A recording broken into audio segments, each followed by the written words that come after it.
FBI agents. You didn't have that. But you did write a picture book trilogy for children ages 5 and up based on your experience clashing with President Trump's political enemies. In your book, you describe your literary alter ego, Kash the Knight, as a wacky, easily bored wizard carrying out King Donald's vengeance by driving his enemies out of the kingdom. In the books, King Donald is besieged by the evil Hillary Queentown, but saved in the end by Kash. Then Kash goes on to catch mules who are stealing the 2020 election for the great King Donald from Sleepy Joe. And then in the third book, Kash takes down the dragon of the jalapenos, nicknamed the DOJ. Your supporters had hoped that you would graduate from imagining yourself a romantic fairy tale knight to actually running America's premier federal law enforcement agency. Alas, just as we've learned how dangerous it is to put a science-denying anti-vaxxer in charge of our public health, we've learned how dangerous it is to name as director of the FBI a man who thinks of himself as a fairy tale knight who keeps a fire-breathing dragon named DOJ at home to forcibly drive villains out of the kingdom. When Charlie Kirk was assassinated, while his killer was still on the loose, you decided you didn't need to be at FBI headquarters in Washington to work with your team while the chaotic manhunt unfolded. You spent your evening dining in a swanky Midtown Manhattan restaurant and tweeting out false information that the subject of the shooting was in custody, a statement you had to retract 1 hour later. Your performance was so disturbing that even the MAGA base was alarmed. Culture warrior Christopher Rufo, who just a few months ago sat in your chair as a Republican witness, observed that you performed terribly, and he called for your ouster.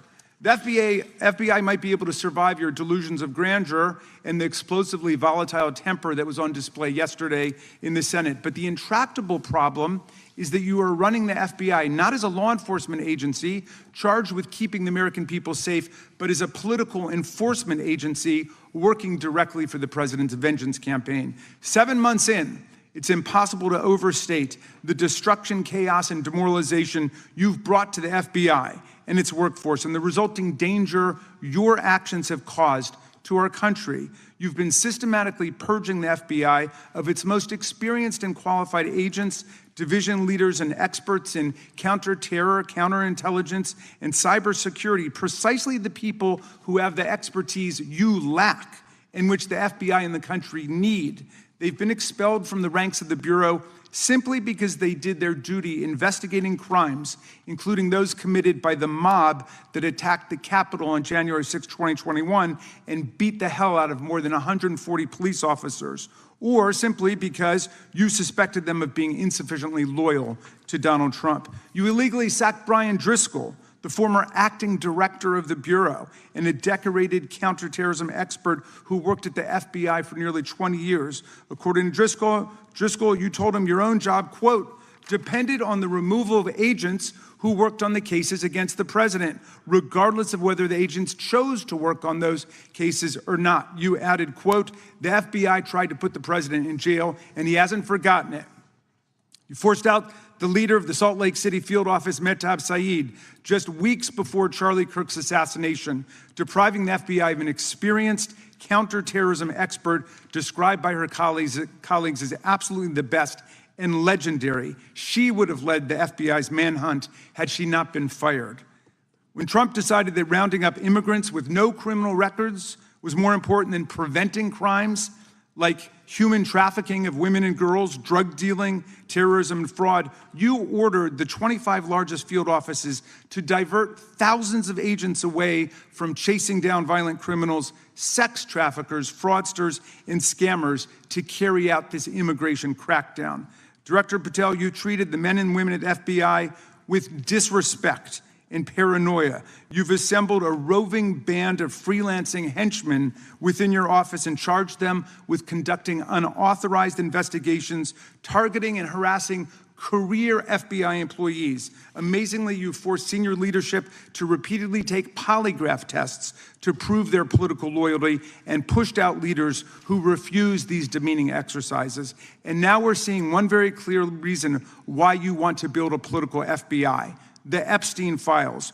You want an FBI blindly loyal to Trump and to you as his enforcer so you can continue your cover-up of a massive international sex trafficking ring with more than 1,000 victims, betraying all of the survivors of the sexual violence. Before you got in this job, you called for full release of the Epstein files, telling podcaster Benny Johnson that the only reason the list was not released by DOJ and FBI was, quote, because of who's on that list. Upon your confirmation, you promised that, quote, there will be no cover-ups, no missing documents, no stone left unturned, and anyone from the prior or current Bureau who undermines this will be swiftly pursued. This spring, you ordered hundreds of agents to pore over all the Epstein files, but not to look for more clues about the money network or the network of human traffickers. You pulled these agents from their regular counterterrorism or drug trafficking duties to work around the clock, some of them sleeping at their desks, to conduct a frantic search to make sure Donald Trump's name and image were flagged and redacted wherever they appeared, whether an email, a text, a letter, an interview, a photograph, or a video. In May, Attorney General Bondi reportedly told Trump that his name had indeed appeared multiple times throughout the Epstein files. And not long thereafter, in July, you and the Attorney General released a memo claiming that, quote, no further disclosure would be appropriate or warranted. In a few short months, how did you go from being a crusader for accountability and transparency for the Epstein files to being a part of the conspiracy and cover-up? The answer is simple. You said it yourself, because of who's on that list. Donald Trump's relationship with Epstein over the years is well documented. A week ago, the Oversight Committee released Trump's disturbing birthday book note to Epstein, written over a drawing of a woman's naked body, referring to a, quote, wonderful secret. The Oversight Committee obtained the note from the Epstein estate, not from the FBI, raising questions again of whether the FBI has been withholding documents.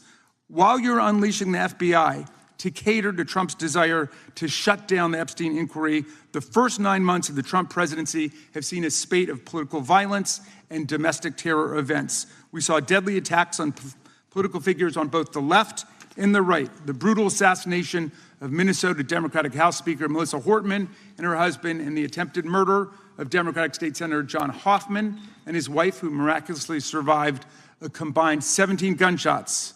We saw an arsonist set Pennsylvania Governor Josh Shapiro's residence on fire. And of course, last week, we saw the horrific, cold-blooded assassination of Charlie Kirk in Utah that has shaken the nation.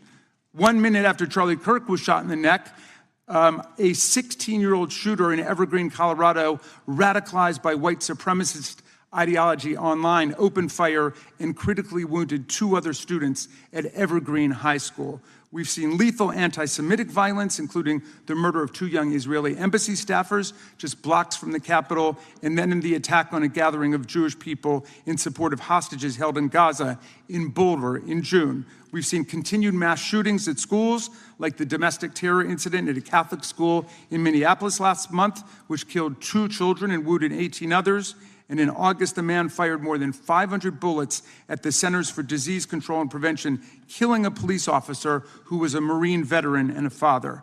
People like Melissa Hortman and Charlie Kirk should be able to participate in politics as elected officials or active citizens without being shot down in cold blood in the United States of America. People should also be able to go to elementary school, to middle school, to high school, to work, to the mall, and to church without being shot down in explosions of gun violence. The important position at the FBI requires a leader who puts public safety and national security and the rule of law first.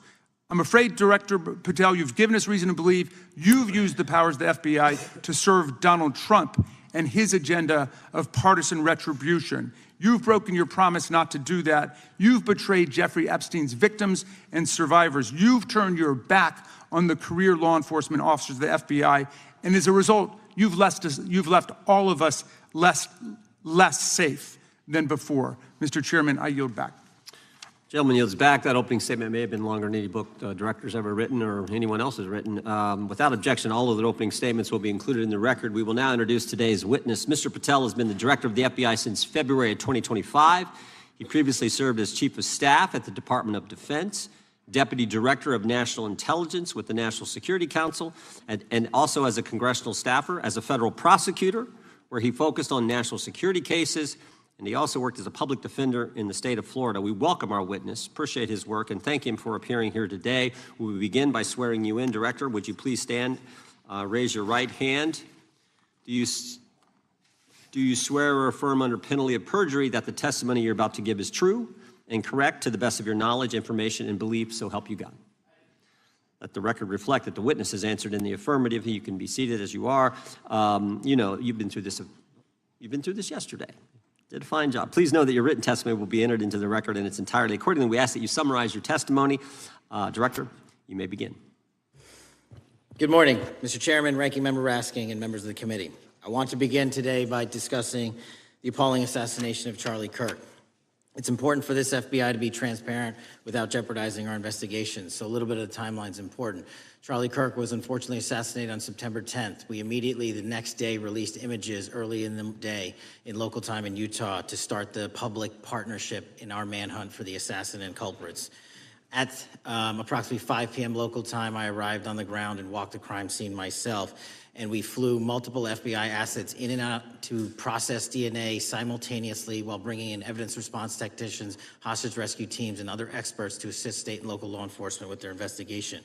At 8 p.m. local on September 11th, the FBI collected and populated and promulgated at a press conference a video of the suspect on the grounds. We also released enhanced images.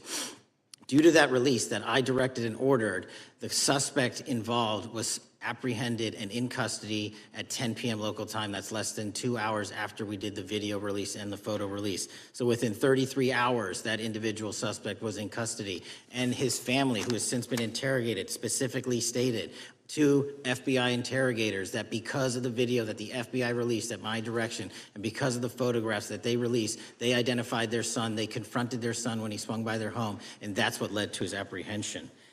We are still, the FBI has that investigation ongoing, and it continues to be ongoing, and I want to thank the state of Utah and the state and local authorities there.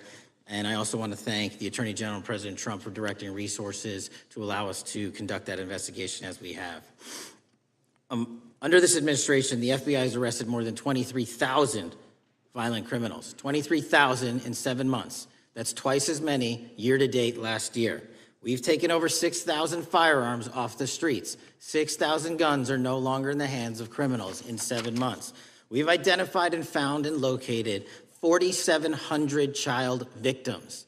That is a 35% increase year to date last year. We have arrested 1,500 child predators. That is a 10% increase year to date last year in just 7 months.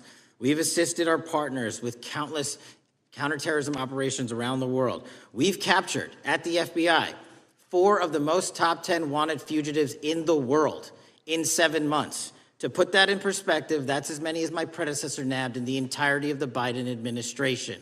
We got 4, we got more coming. On top of that, in 2 weeks, thanks to the help of the CIA, we collected and captured one of the individuals responsible for the horrific Abbey Gate bombing that led to the murder of 13 service members. We did that in 2 weeks. They didn't do it in the 4 years of the entire prior administration. Nationwide, we've been executing our Operation Summer Heat, the FBI's national focus on targeting violent crime based on intelligence-driven operations. Ask the citizens of Seattle, Miami, Memphis, Charlotte, Chicago, New Orleans, to specifically highlight New Orleans and Nashville. There has been a 250% increase in violent crime arrests in those cities alone and other mid-major cities that I've just listed. In just a few short months, we have already unleashed 1,000 FBI personnel across this country. Every single state across this country is getting a plus-up. This is a fiction that the FBI is short or that we are compromising the men and women in the field. They do not need to be in Washington, D.C., so we're sending them into the field to each and every one of your states. Because of that, crime is at an all-time low. We had to do it because of the explosion of crime. And maybe the most important stat for Americans to realize, in just 7 months, we are on track to produce the lowest murder rate in modern U.S. history by double digits. Those are results not of mine. Those are results of the men and women of the FBI. If you want to criticize me, bring it on, but do not attack the brave leaders in the field. We are also working 24/7, 365 on the opioid epidemic that is killing more than hundreds of thousands of people a year. We have seized 1,600 kilograms of fentanyl off the streets so far in 7 months. Year to date, 25% increase. To put that in perspective, that's enough to kill a third of the American population, 120 million Americans. 100,000 kilograms of cocaine and meth gone off the streets. Earlier this year, I highlighted in Cincinnati, Ohio, how we're getting creative to chase down those that were willing to do harm to our citizens, not just by striking at the heart of the fentanyl producers, but the fentanyl precursor companies in China. And we indicted for the first time multiple companies and individuals, not just in America, but in mainland China, that are producing the ingredients that produce and make fentanyl that kill our children. And we're going to keep going. Counterterrorism work, cyber attacks, and foreign adversaries are something the FBI must never sleep on, and we are not sleeping. In the counterintelligence space alone, this year, year to date, 30% increase in counterintelligence arrests from the DPRK, Russia, Iran, and China. And I want the American people to know, in this setting, there's a lot of work that the brave men and women in the FBI are doing we just can't get into, but they don't stop. Our cyber threats, ransomware attacks, those harming our children online. We have nearly a 20% increase in indictments and arrests in 7 months alone this year. We're going after those that harm our malware, infrastructure systems, telecom systems, and energy structure. Combating SALT and Vault typhoons are just a little bit of the examples we're doing. Maybe most importantly, under the counterterrorism and domestic terrorism umbrella, are nihilist, violent extremists, and those that label themselves 764, who wish to go online and convince children to maim and mutilate themselves and commit suicide. And we are producing record numbers of arrests under that umbrella organization. We even stopped an individual in the 764 network who wanted to conspire to kill an adolescent girl. He is now in custody. Transparency remains one of my main priorities at the FBI. And this is what I've done in my 7 months at the helm. We've produced more than 33,000 pages of documents to Congress to a variety of committees, including, I believe, 7,500 to this committee alone, if memory serves me correct. To put the 33,000 in perspective, my predecessor in 7 years produced 13,000 pages in total to the United States Congress. His predecessor in 4 years produced 3,000 pages in total. I repeat, I have produced 33,000 pages in 7 years to this Congress and will continue to do so. I'm dedicated to restoring the trust and the mission and the integrity of the FBI, and we cannot do so without congressional oversight, and I promise you I will continue to do so. On the Epstein case, the original sin on the Epstein case was how it was handled by Mr. Acosta when he first brought the case in 2006, 7, and 8. The original case had a very limited search warrant, had a very limited search window, had a very limited investigative window. I was not there when those search warrants and that investigation was launched. I would not have done it that way. They were limited to only 3 to 4 years of investigations from 97 to approximately 2001 and 2002 to 2005. Mr. Acosta allowed Mr. Epstein to enter into a plea agreement where he served weekend jails for trafficking minor women. He also was allowed to leave jail to go home on the weekends. Plus, he allowed a non-prosecution agreement to be signed as part of that plea deal, prohibiting future investigations from that prosecution and from that evidence, and prohibiting the collection of further material. That is the original sin. We are working with Congress to produce more than any administration ever has material on Epstein. And I welcome the challenge to tell us that we are not being as transparent as the law allows. We even went to court and asked the judges to lift those prosecutorial agreements and to lift those court order seals, and they denied us 3 times. Congress is welcome to do the same and join the fight. And I'd lastly like to focus on operation that the president led in D.C. Because of this, we are taking this fight in D.C. to every single city across the country. 2,100 arrests in the last month alone. D.C. has seen a 60% decrease in gun crimes, 75% decrease in carjackings, and 53% decrease in homicides in our nation's capital. And rightly so. We're bringing that fight to the streets of America. I want to thank you for your support, and I'm proud to be the director that leads this FBI into a new headquarters building that they've needed for decades, saving the taxpayer $3.5 billion and also providing our workforce a safe environment. If you don't know the calamity that is the Hoover Building, I invite each and every one of you to walk around. I'll give you a tour myself, and you can see where the cement falls on the heads of our employees that is only to be saved by netting. Just to give you an example. Thank you for support to our mission. And I do want to highlight one thing about DC. It's because the FBI gathered sources and evidence that we were able to, through our source network, identify the horrific murder of the DC intern, Eric Tarpinian. And I've spoken to his family, and we are working to bring them justice. And Mr. Chairman, in my 16 years, now my 17 years of government service, if anyone has any questions about my service, bring it on. Yeah. Thank you, Director. We will now proceed under the 5-minute rule. The chair recognizes the gentleman from California, Mr. Eisen. Director, delighted to have you here. You are a breath of fresh air. As you outlined, and I won't repeat it, the accomplishments, you did so with the same resources as your predecessor, roughly. Is that correct? I believe so, yes. And so how much of that has to do with taking people out of the backside of the FBI and moving them into the field, into doing the job for which we primarily pay the FBI? It's exactly what we needed done. 1/3 of the FBI's workforce resided in the National Capital Region before I got there. 1/3 of the crimes do not happen in Washington, D.C. Not anymore. Not anymore. So 1,000 personnel of the FBI were deployed across this country on a permanent basis, and every single state in this union is getting a plus up, not a reduction, a plus up of 1811s of intel analysts and support staff. And that is why the crime rates are going down in record numbers. Thank you for doing that, and it's perhaps the hardest thing for a bureaucrat to do is to lower the head count around them that support them, and I appreciate your willingness to do it different than your predecessor. A lot of what you covered earlier was the find, the discovery, and then the prosecution that is done by the DOJ. But I want to talk a little bit about the prevent side. On the Charlie assassination, sir? No, on all of these. Okay. Okay, for example, and I'll bring it up before the Democrats bring it up, January 6th. January 6th, we now know, because of your find, that in fact there were people involved who were not just observers but participants who in fact, it's been alleged, and I personally believe, in fact, were part of promoting, perhaps even the one woman who died, encouraging her to walk through a door that led to her death. When you see that kind of activity, and you know it was done under predecessors with full knowledge, whether it's January 6th, where embedded people crossed the line, or any other activity, including obviously the Russian hoax that we're now dealing with up in front and center. My question to you is, what can you or others do to prevent it from occurring again? Not on your watch, but on future watches. How can we know that this won't happen again the moment you leave the FBI? It's simple. What I'm doing through our leadership cadre is having FBI agents do what they were trained to do, not what they were not trained to do, not put them in situations that both harm them and the public. We're also utilizing our SORT networks and prioritizing the threat structure to go after the narco traffickers, the counterterrorism people, the counterintelligence threats, and the cyber threats. That's what they were trained to do, and that's what we're letting them do.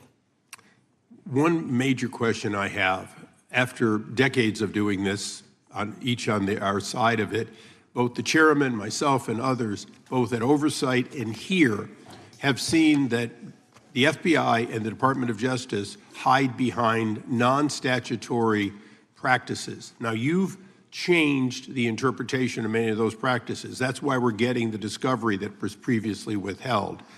How do we work together to make sure that we never again have false walls, non-statutory walls that say the Department of Justice has a prohibition about giving, quote, you fill in the blank, that has led to the chairman not seeing anything until you took over? I'm wedded to aggressive constitutional oversight. Having been a House congressional staffer, I know that is an important part of securing our democracy. And the way we make it an everlasting, enduring process is by showing the American people the results of what we are doing and the important work of this committee and putting it out to them so they can see government waste, fraud, and abuse. And then they can demand from our constituents and our electors that they want this process to continue. Last major question here. Some things are so sensitive that we both would agree they cannot be made public. Will you commit to this committee, when it is too sensitive to disclose, that you would at least make it available for in-camera review by the chairman and ranking members or others designated? I have done that, and I will continue to do that.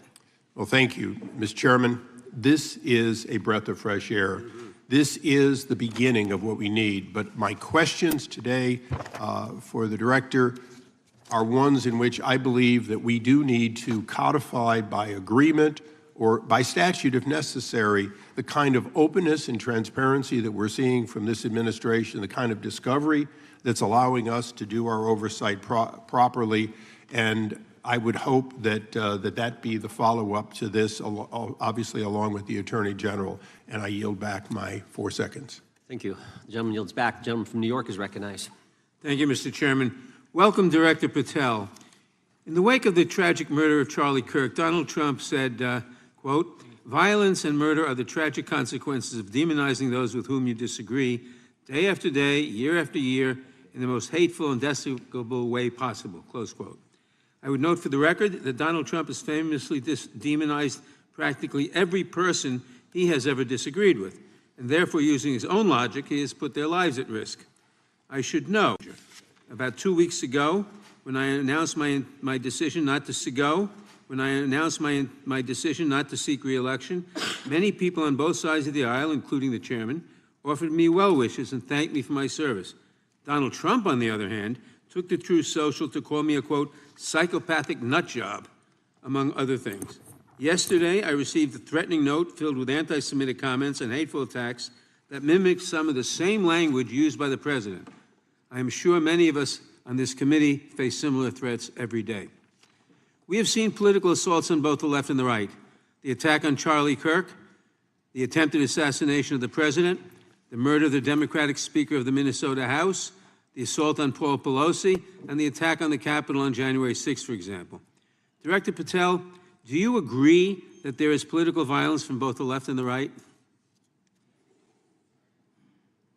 There is too much political violence. Do you agree, yes or no, that there's violence? There is too much political violence based on ideologies from either side.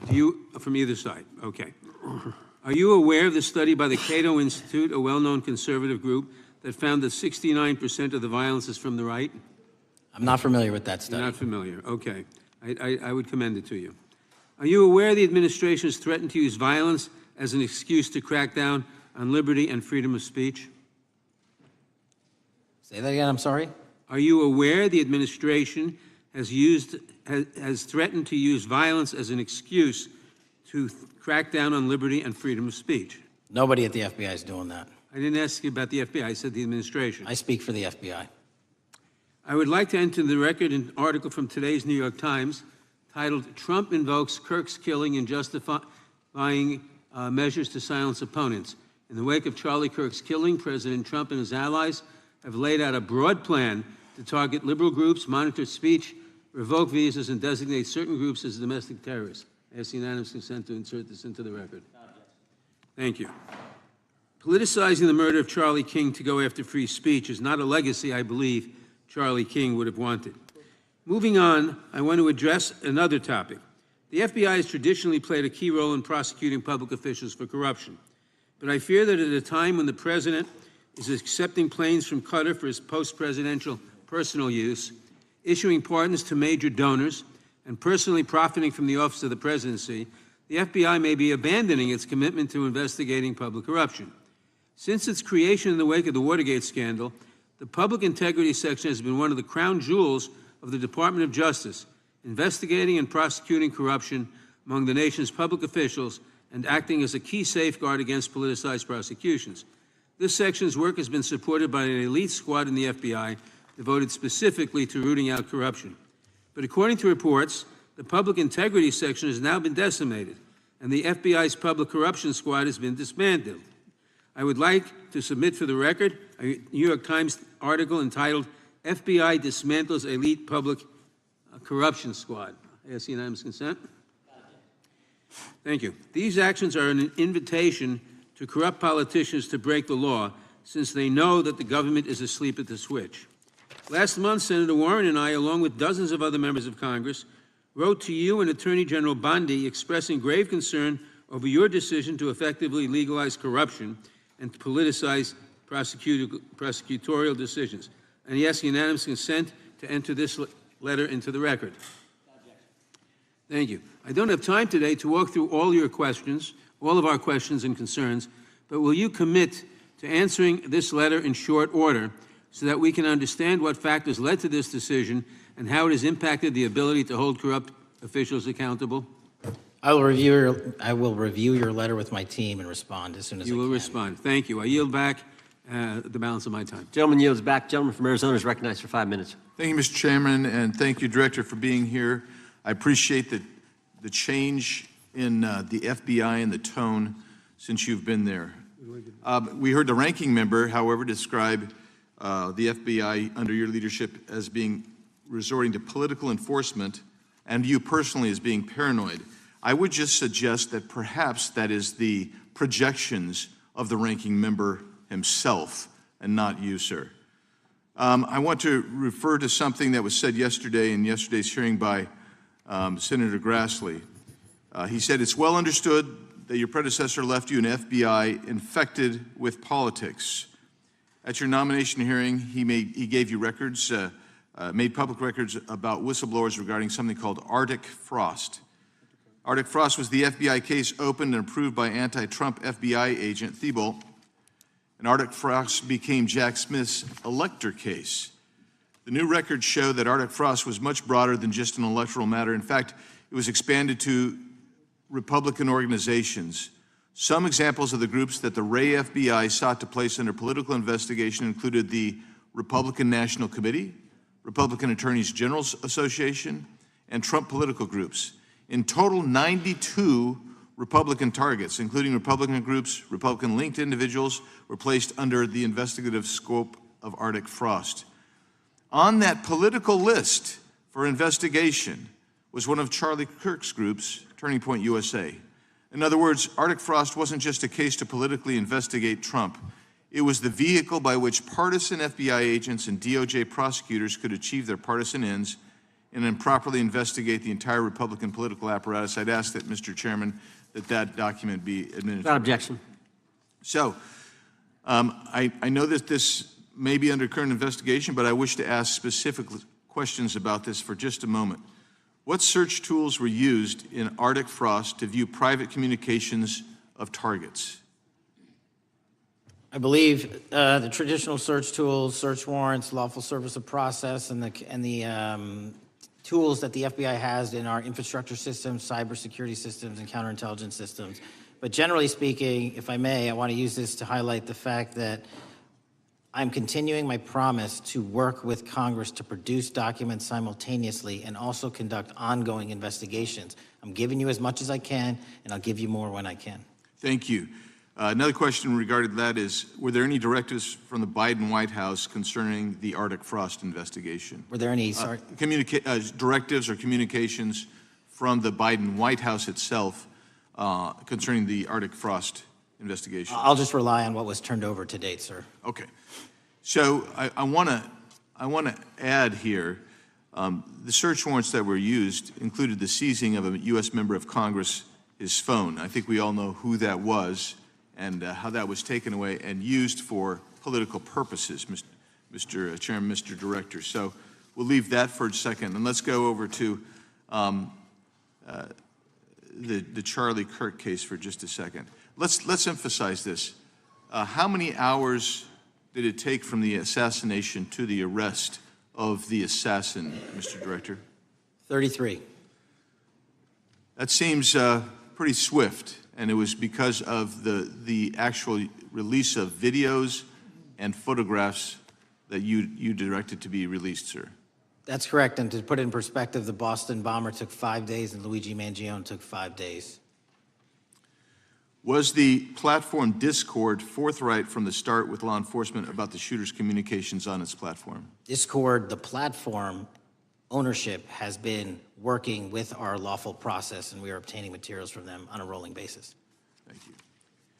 And I want to get back here to Arctic Frost for just a second, Mr. Chairman. I'd like the unclassified document from the FBI released to be admitted to the record. Without objection. And a document from the Economic Times also to be admitted to the record. Without objection. So I'm going to give you the last 30 seconds. We could go on about the Epstein case. I've got a bunch about that, but I'm just going to let you, if you wish to respond to either of the two vitriolic questioning or statement from the Democrats? The work of the FBI speaks for itself. It's on showcase here today. Anyone that wants to attack the FBI can attack me, but leave our leadership structure alone. When you have 23,000 violent felons arrested, twice as many as this time last year, the work speaks for itself. Thank you, Mr. Chairman, and thank you. Appreciate your good work, Director Patel. Yield back. Gentleman yields back. Gentleman from Maryland is recognized. Thank you kindly, Mr. Chairman. Director Patel, before you joined the FBI, you railed against it for covering up Jeffrey Epstein's human trafficking ring. Let me refresh your memory with this clip. Has Epstein's list, they're sitting on it. That doesn't seem like something you should do. You're protecting the world's foremost predator. That seems like an evil thing to do, regardless of who may be embarrassed in the release of that list. Why is the FBI protecting the greatest pederast, the largest scale pederast in human history? Simple, because of who's on that list. So you finished that December 2023 interview with a challenge to the FBI and harsh words for Republicans in Congress for not getting the Epstein files out to the public. You can see this clip. Boy pants, and let us know who the pedophiles are. Put on your big boy pants and let us know who the pedophiles are, you said. You emphasized that the president and FBI director each had complete authority to release Epstein's client list. You said Epstein's black book is under the, quote, direct control of the director of the FBI. Look at this clip. This is way off the topic, but who has Jeffrey Epstein's Black Book? black book? FBI. But who? That is, I mean, Oh, there's... that's under direct control of the director of the FBI. All right, so you were sworn in as director more than 200 days ago. Now the black book is under your direct control. So why haven't you released the names of Epstein's co-conspirators in the rape and sex trafficking of young women and girls? The Rolodex, which is what everybody colloquially refers to as the Black Book, has been released. Oh, no, you're talking about what the journalist got 5 years ago? No, that's not what we're talking about. We're talking about what you were talking about there, That's the black exactly book what I under was the direct control of the FBI director. We have released more material than anyone else before. The Biden administration, Obama administration had the exact opportunities to release this material, and they never did. And if you are telling the men and women of the FBI, Why we're have not you going after changed your child predators. position? Hang on, you said we're not going after child predators. 1,500 child predators arrested this year, 35% increase. I'll reclaim my time. 4,700 child victims Mr. Chairman, I'm going to found. reclaim my time if you could instruct the witness. Why have you changed your position? There you were saying it's under the direct control of the FBI director and all of it should be released.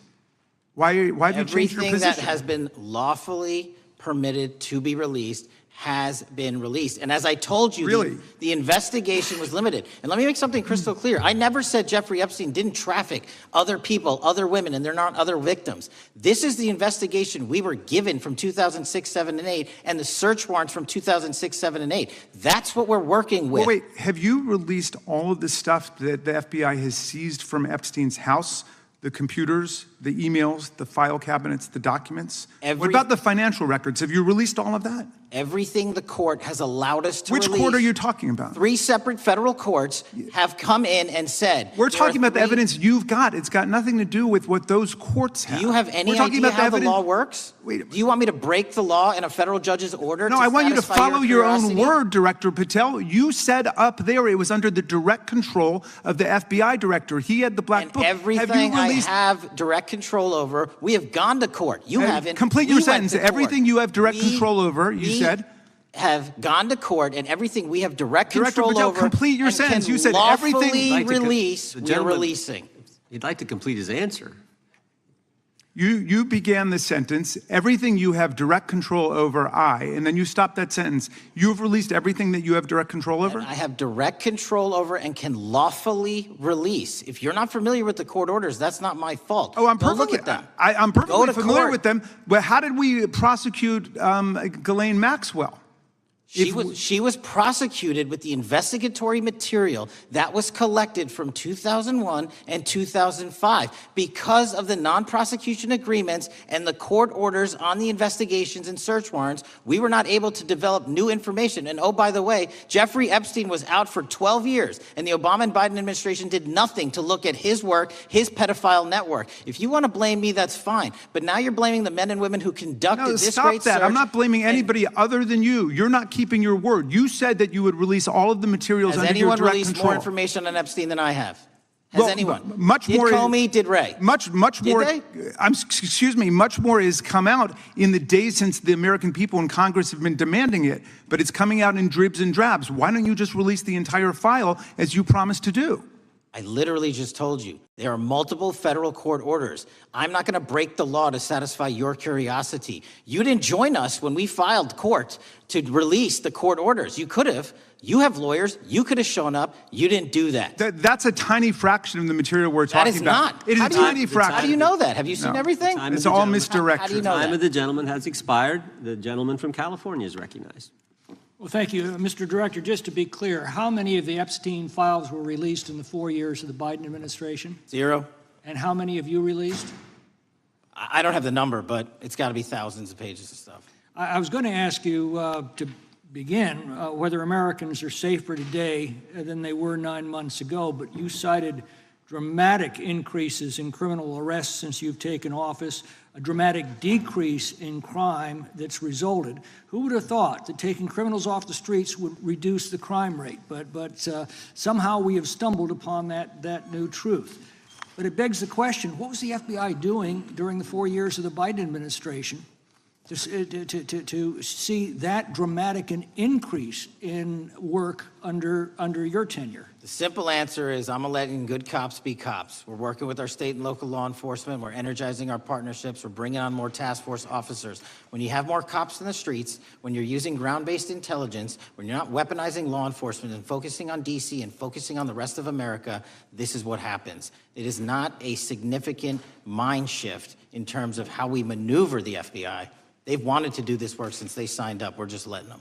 And we've seen many prominent Democrats oppose your efforts to restore law and order to the streets of our nation's capital. I mean, all of us here have seen a dramatic change for the better here in Washington, D.C. Why are so many Democrats attacking you for that? Sir, Democrats have been attacking me for a decade, as is the fake news media. They didn't like the fact that I exposed the Russiagate host and the largest weaponization of the FBI and DOJ in U.S. history. We proved it to be true with congressional oversight. I'm wed to that congressional oversight and will continue to do that work. Christopher Wray repeatedly warned this committee that the Biden open borders policy had produced a significant increase in terrorist threats that he said kept him up at night. A particular concern, he said, was the 2 million gotaways that entered the country during the Biden administration.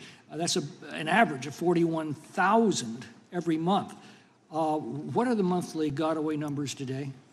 Sir, I'll have to get back to you on the exact gotaway numbers, but identifying that there are gotaways is step one. Going and manhunting them is step two, and that's what we're committing our resources to do. Well, that's my next question, is what progress has the administration made in apprehending and removing terrorist threats that came in during the Biden years? I think you're talking about, if you're not, let me know, known or suspected terrorists, and we've encountered almost zero at the southern border since the southern border has been sealed. But the problem that we are running into is our northern border. It's largely expansive. The enemy has adapted, and we need more focus on the northern border to stop known or suspected terrorists from coming in from places like China, Russia, the Middle East, Africa, Afghanistan. And what can you tell us about the remaining threat posed by potential terrorist cells here in the United States?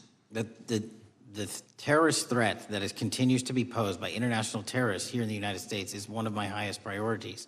We are working through our intelligence community partners to identify those individuals, and we've taken down numerous individuals in numerous rings across this country to neutralize that terrorist threat, including places like New York City, Los Angeles, and I believe Dallas, Texas most recently. How extensively did criminal cartels like Sinaloa, Jalisco, New Generation, MS-13, Trinidad, and others infiltrate our country during the Biden administration? By the tens of thousands. Well, and what progress have you been making in combating their presence? I think the DHS is best to speak to that, but I think I can't remember the numbers of tens of thousands or hundreds of thousands of individuals they found that came in illegally, and the tens of thousands that associations to criminal networks have all been deported. And that effort is being opposed every step of the way by Democratic leaders in our cities, some of our states, and right here in the Congress. Isn't that true? Well, we're just working where we can in every single city we can, and I welcome the opportunity to partner with Republicans or Democrats on fighting violent crime like we're doing. Mr. Biggs asked about Arctic frost. What else can you tell us about that and what we need to do to assure that it never happens again? Continue the congressional oversight work that you're doing on Arctic frost. Let me provide you with more documentation on Arctic frost, and also call in witnesses from the paperwork that we have given you. You have that right, and the American public deserves to hear what those people have to say. As for my ongoing investigation, there's not much I can say. What role did the FBI play in suppressing the Hunter Biden laptop story during the 2024 election? Off the top of my memory, sir, I believe the FBI was in possession of verified information from that laptop, and it was improperly publicized that they did not have information and masked it as Russian disinformation. We now know that was categorically false. I don't know why the FBI did that, when they did that, but we've released all the materials related to that. Thank you. Gentleman yields back. The gentleman from New York is recognized. Mr. Goldman. Mr. Patel, does Donald Trump appear anywhere in the Epstein files? I'm sorry, could you say that again? It's not a complicated question. Does Donald Trump appear anywhere in the Epstein files? I didn't say it was a complicated question. I just didn't hear you, so my apologies. We have released where President Trump's name's in the Epstein files and everybody else, and all credible information that we are legally allowed to release has been released. All right, so let's go through that. You're referring to court orders that prohibit you from releasing grand jury testimony under Rule 6E. Is that what you're referring to when you say as the law allows? That's a piece of it. Really? What other evidence do those three court orders you cited prohibit from being released? Information that was collected pursuant to those search warrants that were limited in fashion. Wrong. Okay. That's not what the court order says, and that's not under 6E. And you're talking, and I said that's 6E, and I said there was others, and I'm answering that. There are sealed court order documents. There are protective orders. They are unsealed as part of discovery given to Ghislaine Maxwell. They are no longer sealed. That's just not true. We can argue about it all you want. Okay, well, you agree that there are, so your testimony here is that the reason why you are not releasing all of the videos that you have acknowledged, there are so many, and that the FBI spent thousands of hours of reviewing, the photographs, and the photographs that you have. You're saying that you're not releasing those because there's a court order requiring them to be sealed? Is that your testimony? Never said that about the videos. On the totality of the videos, of the thousands of images that were seized pursuant to the search warrants executed at the time, the overwhelming majority of that video is pornographic material that was downloaded from the internet and child sexual abuse material. We will never release that. Well, as you should not release the victims, but if there are videos that relate to others who Epstein trafficked to, such as maybe Prince Andrew, or photographs, that you have total control to release. Yes, and if it exists... And so why haven't you released it? Why are you supposing that that is a fact when in fact it is false? Are you saying that... You're saying that none of the videos relate to anything relevant to the Jeffrey Epstein trafficking ring? Every single video that we have collected pursuant to the prior search warrants has been examined for the last 10 years. And every single video has been utilized for whatever prosecutions were able to be legally brought. I'm not asking about prosecutions. I'm asking about why you aren't releasing the full Epstein files, including the names of people who were involved in the sex ring that you promised to do before you became FBI director. I just told you I'm not going to release downloaded porn of I'm children not asking on the about internet. that. Fine. I'm asking about all the other files. What other videos? Tell me. Tell me. That's what I'm asking. Tell me. You're saying there are no videos that would be relevant to anyone else involved in the Jeffrey Epstein sex ring. Pursuant to Mr. Acosta's collection of information based on the search warrants. That's all we have in our possession. And I'm asking you, that stuff. That's all we got. I'm not asking all you got. I'm asking you, in that stuff, there's nothing that's related to any other sex traffic, any other people engaged with Epstein in underage sex. That's correct. To my knowledge, no. Okay. Let's talk about the witness interviews. 302s of witness interviews. Those are not subject to the court order. Those are not subject to any fictional sealed order for a search warrant. Why aren't you releasing those with the redacted names of the victims? We are releasing as much as legally allowed. That's why we went back to the courts. How is that not legally allowed? Sir, do you know how court orders work? Do you know how protective orders work? Actually, Do you know how Mr. sealing Patel, orders I was work? a real prosecutor for 10 years. I know exactly how so I was a court fake one? orders. And I want to understand what the court order prevents you from releasing witness statements that the FBI took. You should know that as a real prosecutor, when the court hand downs a protective order and a motion to seal, the material is sealed unless that Your judge testimony waives here it. is that all of those witness statements are under a court order, a protective order. We are providing everything we can legally provide. No, that's not my question. My My question is, why are those witness statements that are not grand jury testimony, that if they were under a protective order are no longer under a protective order, why are they not being released? How are they not under a protective Why order? are you not going to the court like you did for the grand jury testimony to unseal those records? The DOJ did go to the court. No, not on those records. Why Time aren't of you the going? You gentleman. just went on grand jury. Time of the gentleman has expired. You are hiding the Epstein files, Time Mr. of the Patel. gentleman has expired. You are part of the cover-up. Can I respond? You sure can. Any allegations that I'm a part of a cover-up to protect child sexual trafficking and victims of human trafficking and sexual crimes is patently and categorically false in the work of my So I hope you will talk to them when they Gentlemen's time have has requested expired. to speak with you. Because the Gentlemen's time has victims have expired. Gentleman requested yields and you are back. not responding to them. Director, yes or no, is the FBI still spying on parents at school board meetings? No, sir. Is the FBI still targeting Catholics? No, sir. Is the FBI still spying on President Trump? I don't believe so. Is the FBI still censoring Americans? No, sir. Is the FBI still targeting Americans for shopping at Cabela's or purchasing Bibles? Nobody is targeted for their faith. Is the FBI still targeting Americans who are pro-life? Nobody is targeting anyone for their beliefs. Is the FBI still cooking the books on crime data? The crime data is real. Is the FBI still purging agents for conservative viewpoints? No one at the FBI has asked their viewpoints on politics. Is the FBI still labeling the Betsy Ross flag, the flag of the American Revolution, a hate symbol? No. Well, maybe that's why you've been able to, what was the number? 23,000 bad guys you've arrested, a huge increase from the same time period in the previous administration. I think you said 1,400 predators, 4,000 children rescued. Were those the facts? 4,700, 35% increase on children rescued. Yeah. And you got the guy at Abbey Gate? We We got the Abbey Gate guy. had a guy from the 4th District of Ohio who lost his life there serving our country. We appreciate that. Maybe when you're not focused on politics, you can actually do what the FBI is supposed to do. Go get the bad guys, right? That's what the men and women of the FBI do. Director, did John Brennan lie to Congress? Let me just read a couple things, actually, before you answer that.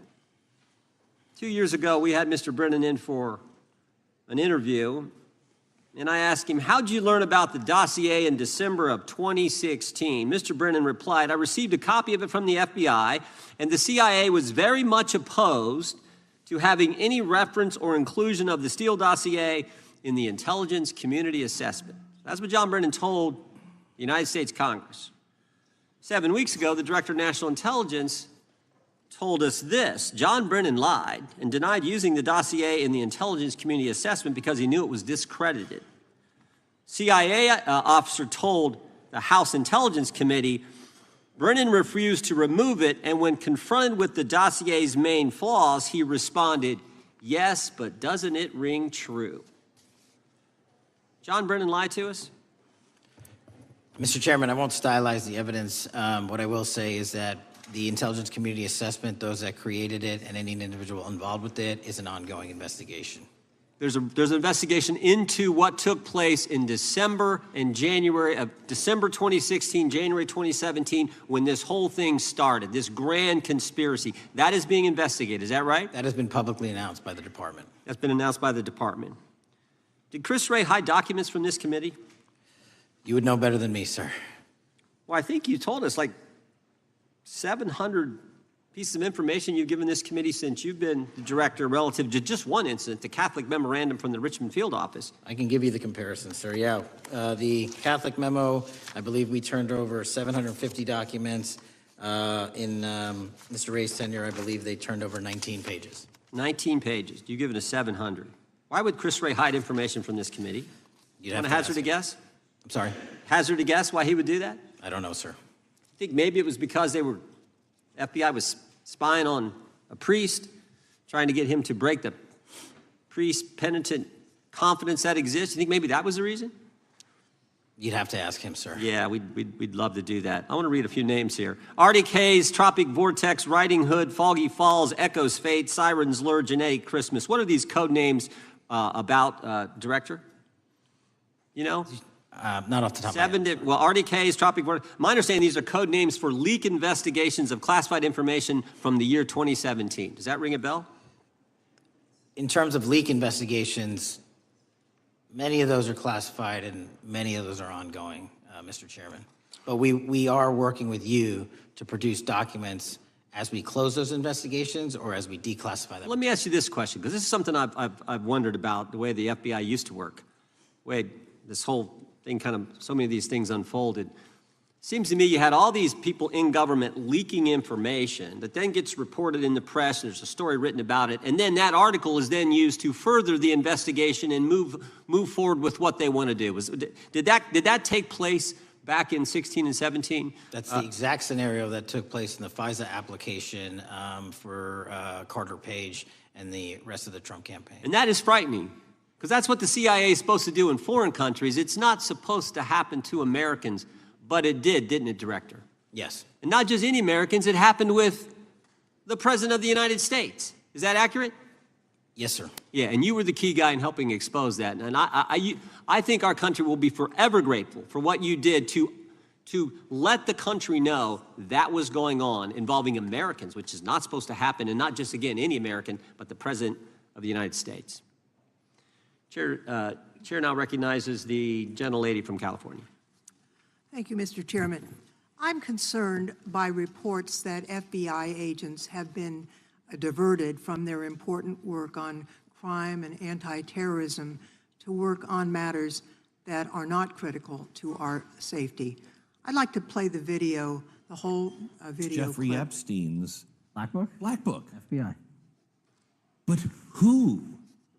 That is, I mean, there's... Oh, that's under direct control of the director of the FBI. But the Black Book, it's not just sitting, I mean, that's Hoover power times 10. And to me, that's a thing I think President Trump should run on. On day one, roll out the Black Book.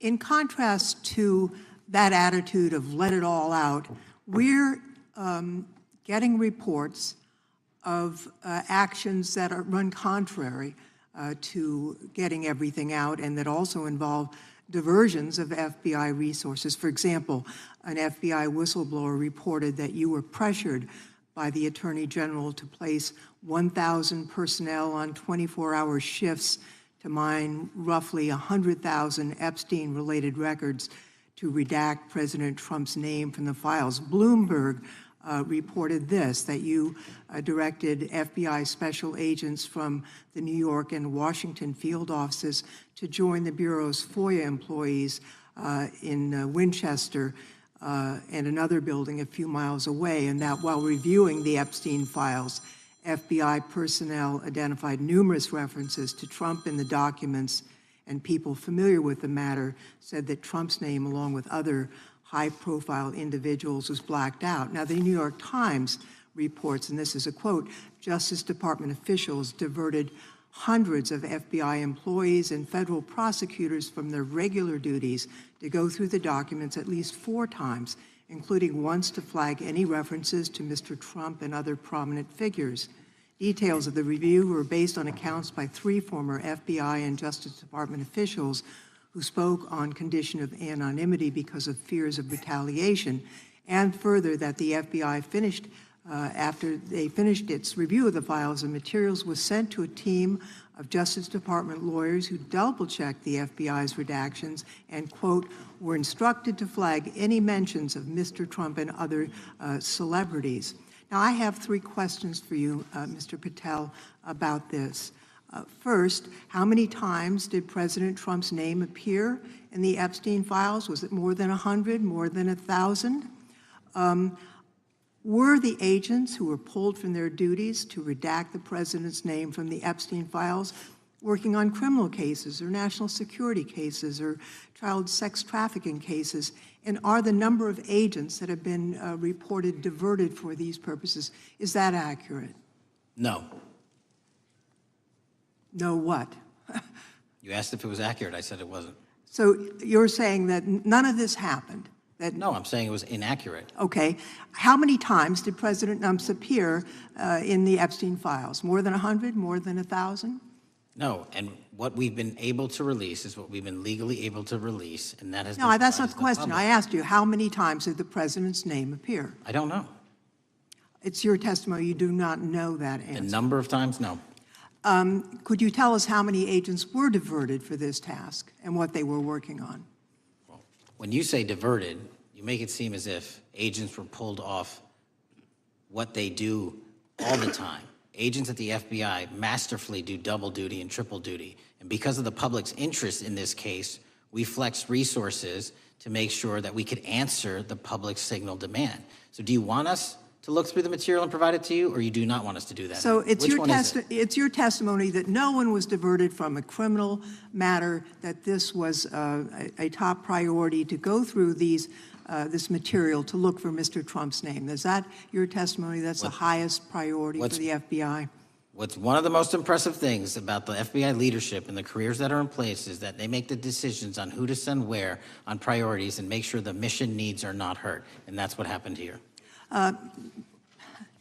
It's shocking to me that the FBI would think that erasing Mr. Trump's name from the Epstein files is a high priority when we have crime, we have national security threats, we have terrorism threats, we have murders such as that occurred, unfortunately, with Mr. Kirk. It's shocking to hear that that's your highest priority. And with that, Mr. Chairman, I That's yield literally back. not what I said. Gentleman yields back. Gentleman from Wisconsin is recognized. Director, is President Trump implicated in any wrongdoing related to Jeffrey Epstein? Based on the entirety of the evidence that we have, absolutely not. The president is not implicated. Correct. Thank you. I want to talk a little bit about China's malign influence here in America. And, we've seen spy balloons traverse the United States. We've seen police stations in communities around America.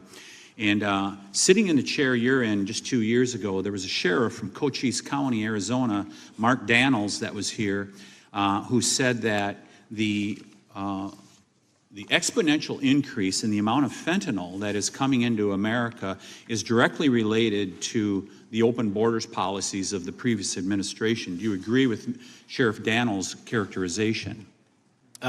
In large part, yes. So since you've been director, has there been a reduction with, we've talked about how the border is largely secure now, right? The southern border, yes, sir. The southern border is largely secure. Has there been a concomitant reduction or a reduction in the amount of fentanyl that is coming into America? There has been a massive reduction to the tune of, we have seized more than 25% year-to-date this year than the prior year, and that's enough fentanyl to kill 120 million Americans. Does China play a role in this fentanyl that's coming to America?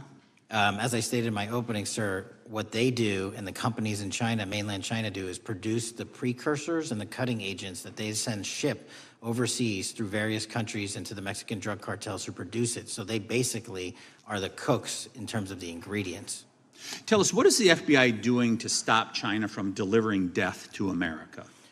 So for the first time in a decade, I actually reached out to my counterpart at the Ministry of Public Security. No one at the FBI had done so.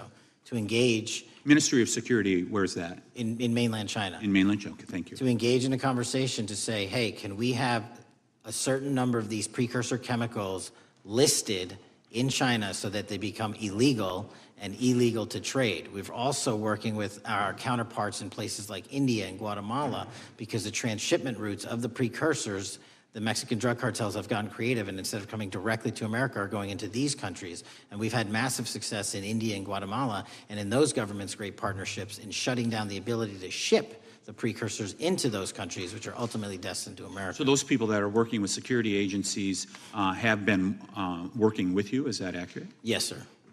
So I want to turn to a couple cases that are at the University of Michigan, where Chinese nationals, on behalf of the Chinese government, smuggled in illicit biological materials, stuff that can harm our agricultural industry. What actions are you taking as we see repeated stories of Chinese nationals doing this in the United States? So just that, sir. In this calendar year alone, as I was mentioning, our counterintelligence operations and cases brought against the Chinese are up by, I think, something like 40%. And specifically, the cases in Michigan show two threat streams, not just against our agricultural industry, which is a threat to national security, but they were also bringing in chemical agents in mushrooms. I'm not the exact expert. That would have ultimately hurt our population. We arrested and charged all of those individuals, and we were aggressively going after them in every single state because they weren't doing it in Michigan alone. Should research universities across the United States be doing a thorough job of vetting Chinese nationals that are coming to their universities? They should. Turning to spying in America, we heard the stories about Senator Dianne Feinstein's driver, who was a Chinese spy. We're familiar with Linda's son, who worked in Governor Hochul's office, Christine Fang in California. What are you doing to find these people who are Chinese spies that are trying to burrow themselves into the politics of America? Because we know it's happening, right? Yes, it is. And what our counterintelligence unit is doing is aggressively seeking the intelligence into where these individuals are working. Then we are utilizing our operational authorities to go in and investigate them either through our human source networks and collecting information through lawful process, online, search warrants, and data so that we can bring proper arrest charges and publicize to the world what they're doing here. And just because we've caught a few doesn't mean we've caught everybody. We've got a lot more to go. I get one more quick question in.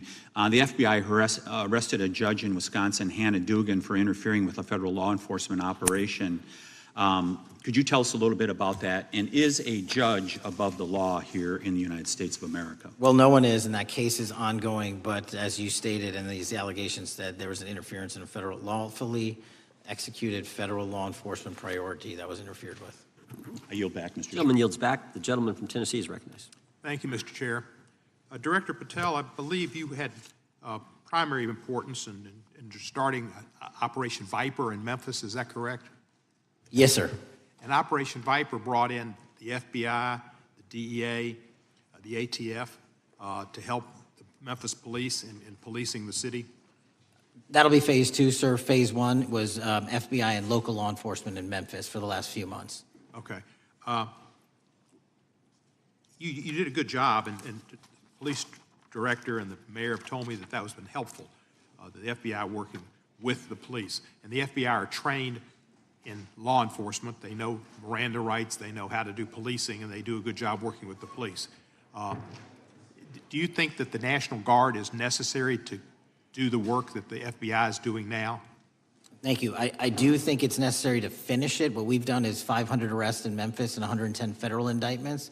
But what we need to do is we've only secured a piece of where the criminal conduct is occurring in Memphis, and we can't work inside perimeters that are not established and safe, and we don't have the manpower to give us the space to fully go into the areas where the criminal activity remains. Well, are you suggesting that the National Guard is going to go into the more heavily crime areas? They're going to establish, like they did in Washington, D.C., perimeters where local law enforcement and the FBI, DEA, ATF, and U.S. Marshals can go into. We can't be going into all these areas knowing that they're extremely volatile and jeopardizing the safety of our agents. Did the National Guard do anything in Washington to help the FBI stay safe from these dangerous elements? They established perimeters. Established perimeter, and the criminals knew about it, so they... It was a visible force, sir, so they kind of saw it. Well, what you did, I commend you for what you did, and I think the FBI coming in, we have a crime problem in Memphis. The FBI has helped, DEA will help, and the ATF will help. I don't think the National Guard is going to help, and what I've seen, they're not trained in law enforcement, are they? No, sir. And so that could be a problem. Who will direct the National Guard in Memphis? Will it be? Will they have control over your agents? No, sir, they won't. Who will have control over your agents? You? Well, the SAC and then ultimately the chain of command up to Washington, D.C. will control the FBI, but there's a task force that was put together that is going to be led by an interagency. The heads of U.S. Marshals, DEA, and FBI will be working together with DHS collectively on this. Have you visited Memphis before? Yes, sir, I have. So you know how good a city it is. I love Memphis. A lot of us do. And Memphis is a great city, great history, civil rights museum. Might say something about slavery, but that was the history. It needs to be taught. Blues, Elvis. Beale Street. Beale Street, right, barbecue. And people should come. It's not a troubled city. We've got some crime, but it's not a troubled city. We're not troubled, and we love our city, and we hope that the National Guard doesn't come in and cause people to have questions about Memphis, because it's a city they should visit. Let me ask you this about, you said that the homicide rates are coming down to an all-time low? In modern recorded U.S. history, yes, When sir. does modern recorded history start? I think the FBI, and I'll get back to you on this, has stats on that going back about 30 years, sir. Okay, I was thinking back to Ozzie and Harriet, and I didn't think you could beat Ozzie and Harriet's time. Secondly, you mentioned the Epstein case. Did any of the women that were victims, and they came up here and had a press conference and all, did any of them contact your office and ask to give information? To my knowledge, no, sir. If they did, let me ask you first, is there a statute of limitations on sex crimes like that, with sex with a minor, rape? The DOJ is the expert, but I do not believe there's a statute on that, limitations on that.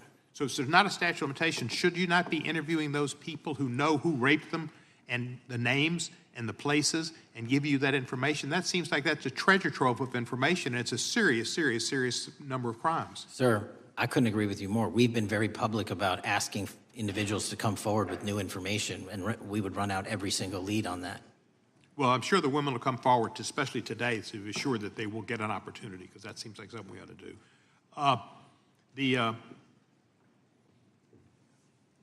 Mr. Driscoll, what was his reputation? I can't comment on Mr. Driscoll's matter. It's an ongoing litigation. Yeah, but his reputation you could tell us about. I can't tell you about his reputation. His work has been laid out in that lawsuit. How many of the FBI agents who worked on the January 6th case have been fired? I don't have that number, sir. Do you have a ballpark figure? No, but I can tell you that individuals based on case assignments in the FBI that I have led have not been terminated for case assignments. Thank you, sir. And come back to Memphis, and you work with Kevin Kane in our Tourism Bureau. He's great. Thank you. And thank you for your work in Memphis. Gentleman, yes, back. Gentleman. Mr. Chairman, I have a unanimous consent request. Gentleman's recognized. So I've got 4 documents I'd like to introduce into the record. The first one is Jeffrey Epstein's 6th story played out for years in plain sight. And Acosta is quoted in here saying, "I was told Epstein belonged to intelligence and to leave it alone." The second document is entitled, "What Epstein's Bodyguard Warned About His CIA Connections." The third document is from Fox Digital. It's titled, "Epstein's Private Calendar Reveals Planned Meetings with Obama Admin Official CIA Chief." And the last document is Wall Street Journal article that highlights Ehud Barak's 36 meetings with Jeffrey Epstein. He was the former Prime Minister of Israel and head of military intelligence for Israel. It may have held that title when he met Epstein, and then, yes. Without objection, the gentleman will hold for a second. The gentleman from Maryland is recognized. Thank you, Mr. Chairman. Just one UC request. This is Judge Engelmeyer's decision from August in U.S. versus Epstein, stating the government's 100,000 pages of Epstein files dwarfs the 70-odd pages of Epstein grand jury materials. Without objection, the gentleman from Kentucky is recognized for 5 minutes. Thank you, Mr. Chairman. Director Patel, I watched some of your Senate hearing yesterday when Senator Kennedy asked you, "You've seen most of the files. Who, if anyone, did Epstein traffic these women to besides himself?" You replied, according to the transcript, "There is no credible information that he trafficked them to anyone else." You also said somewhere in the hearing and here today that the problem is that the case files are constrained by limited search warrants from 2006 to 2007, and that the non-prosecution agreement hamstrung future investigations. Those constraints only apply to Southern District of Florida. They do not apply to Southern District of New York, the location of the 2019 sex trafficking indictment, which produced many things, including a series of FD 302 documents.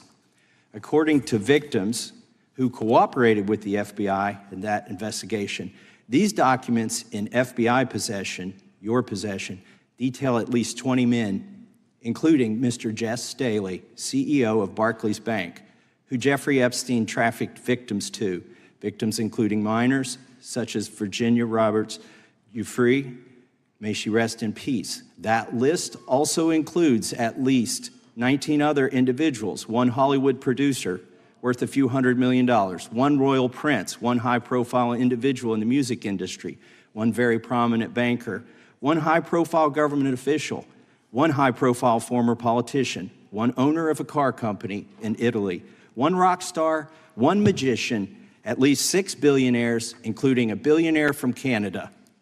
We know these people exist in the FBI files, the files that you control. I don't know exactly who they are, but the FBI does. Have you launched any investigations into any of these people, and have you seen these 302 documents? Sir, I have asked my FBI agents to review the entirety of the Epstein files and bring forth any credible information. And we're working with Congress not only to divulge that information and produce it to you, but any investigations that arise from any credible investigation will be brought. There have been no new materials brought to me launching a new indictment. So is the loophole here, or is it your assertion that these victims aren't credible, that the 302s maybe didn't produce credible statements that rise to a probable cause? It's not my assertion, sir. It's the assertion of 2 different United States attorneys' offices from 3 separate administrations who investigated those same materials in lifetime. Are the 302 documents in the FBI's possession? They reviewed all that, yes, sir. And so have you reviewed those 302 documents where the victims name the people who victimized them? If I personally know, but the FBI has. So how can you sit here and in front of the Senate and say there are no names? I said I named one today. I said we are not in the practice at the Department of Justice FBI of releasing victims' names. That is not what we do. We are also not in the habit of releasing incredible information. That's not what we do. But multiple authorities have looked at the entirety of what we have. Okay, I got to move on here. Were you present when the AG had the White House event when she released the binders to the social media influencers? I was, yes. So if you're willing to meet with social media influencers who stood to benefit from the sensational and sad stories of these victims, will you meet with the victims as well? The FBI will meet with anyone who has new information. Will you personally meet with them? The FBI and the professionals who are handling the cases will. Were you instructed that it was important to release the documents to the Oversight Committee on the day of my introduction of the discharge petition to release these files? I don't know what day that was, so no. Well, they were released that day, and there were victims' names who weren't redacted because they were in such a rush, and the victims are not happy about that. Have you investigated any of the CIA connections? Have you seen the CIA file on Jeffrey Epstein? And if you wanted to see it, would they show it to you? Well, I can speak for the FBI, and that's presuming there's a CIA case file. And I've reviewed everything that the interagency, not I, the FBI, that was provided to us. Would you be willing to look at the CIA file on Jeffrey Epstein? If there is such a file, and if it has not already been turned over to the FBI will look at any new investigative leads. Have you made any progress on the pipe bomb investigation January 6th? And have you made any progress on the motive of the Las Vegas shooter? As to the first, it's an ongoing investigation, and we have made progress. As to the second, sir, I'll have to get back to you. All right, thank you. I yield back. Mr. Chairman, I have a unanimous Gentleman consent yields back. request. Unanimous consent request from the gentleman from New York. I ask unanimous consent to introduce an unsigned memorandum from July 7, 2025 that says we did not uncover evidence that could predicate an investigation against uncharged third parties with the insignia of the Department of Justice and the FBI. Without objection. Mr. Chairman, I have a unanimous Gentleman from Georgia. consent request It's a article entitled DOJ Deletes Study Showing Domestic Terrorists Are Most Often Right-Wing. Objection. Thank you. The gentleman from Georgia is recognized for 5 minutes. Thank you, Mr. Chairman. Director Patel, thank you for being here today. I want to first talk about the significant role that the FBI plays in combating the national security threats posed by our nation's greatest threat, our nation's greatest security threat, China and the Chinese Communist Party. It's a fact that China is America's most significant national security threat, isn't that correct? I would say so, sir. And you would agree with me that China wants to dominate the United States of America? I think that's largely their plan. And they want to dominate the world, both militarily and economically, isn't that correct? I think so.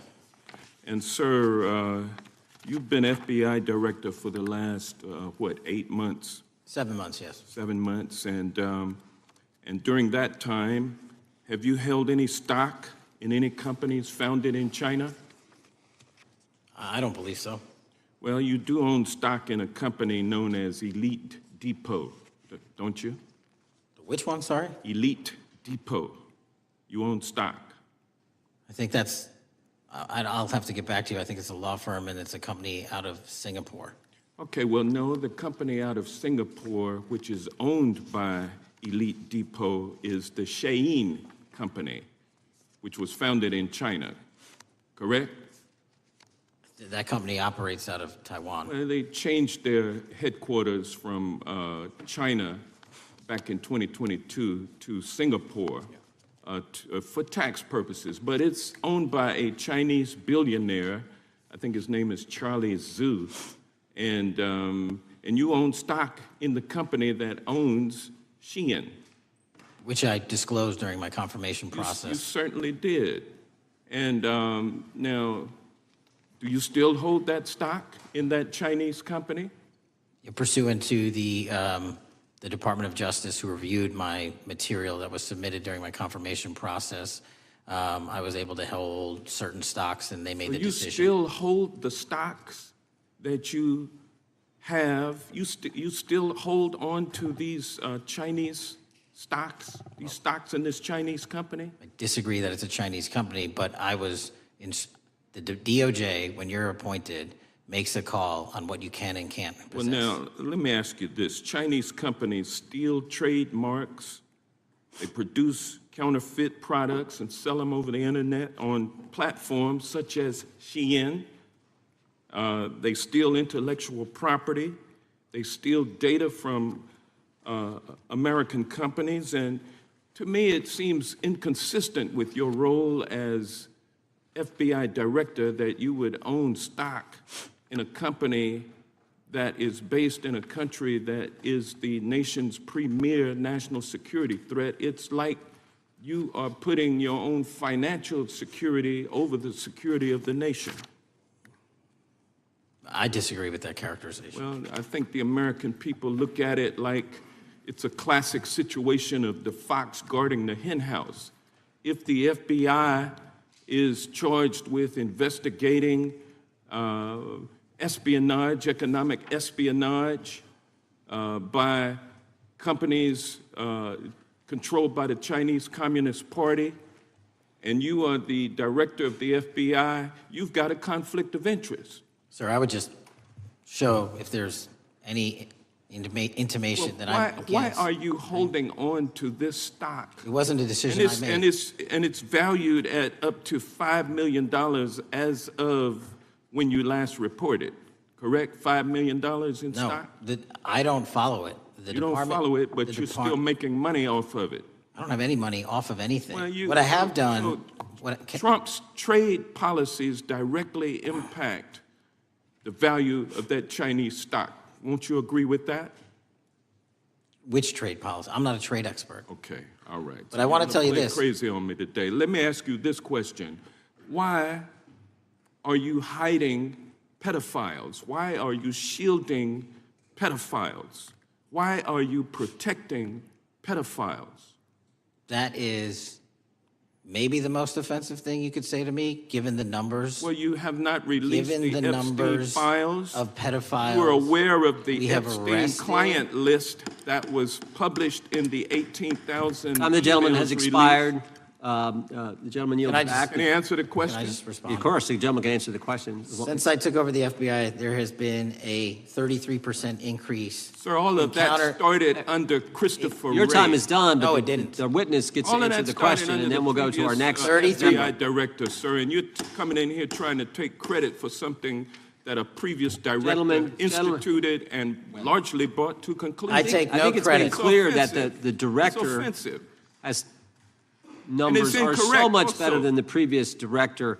It's Director Patel, if you deceptive. want to I answer take- the question. I take no credit. The men and women of the FBI have seen a 33% increase in the number of counterintelligence arrests out of the PRC. And so all of a sudden, when And you the- coming in 7 months ago, and, Gentlemen, his time has Heaven on earth. expired. and on sir, the pedophile American public not gonna accusation, go for that. we have arrested 1,500 child predators in the last 7 months. Under That's investigations more than initiated by anybody the prior Appreciate the directorship. director's good work, and we really appreciate that the time of the gentleman has expired. We now go to the gentleman from Texas. I thank the chairman. Thank the FBI director for coming before the committee.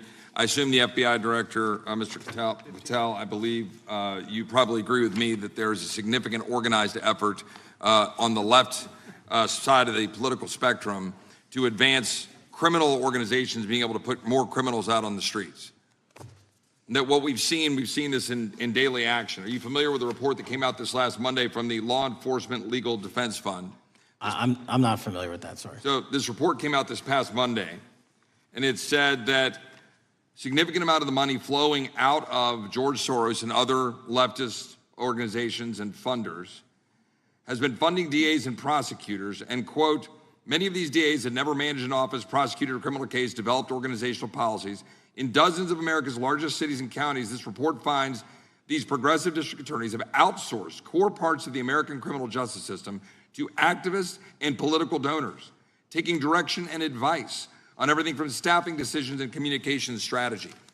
Organizations, it's a complex web of donors going in through these organizations to put radical DAs and prosecutors out there, putting criminals on the streets.